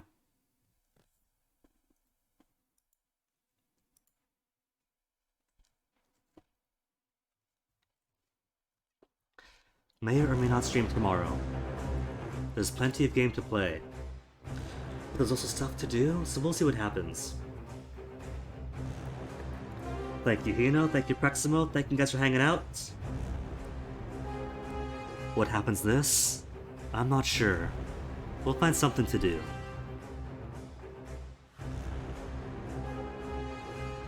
Let me see. Is anybody playing Tyranny today? Surprisingly, no. Nobody wants to play cool cult classics from 2016? Alright. How about we go from isometric to something more top-down? Top-down? No. Third-person action-y? And go give old Fenra a raid? It's been a bit since raided her, so go say hi. And until next time, folks, thanks a lot for hanging. The game is cool fun. Even if there's some tediousness and some pacing issues, but I still love it. So go say hi. Enjoy the rest of your day. See you guys around elsewhere. See you next time. Take care.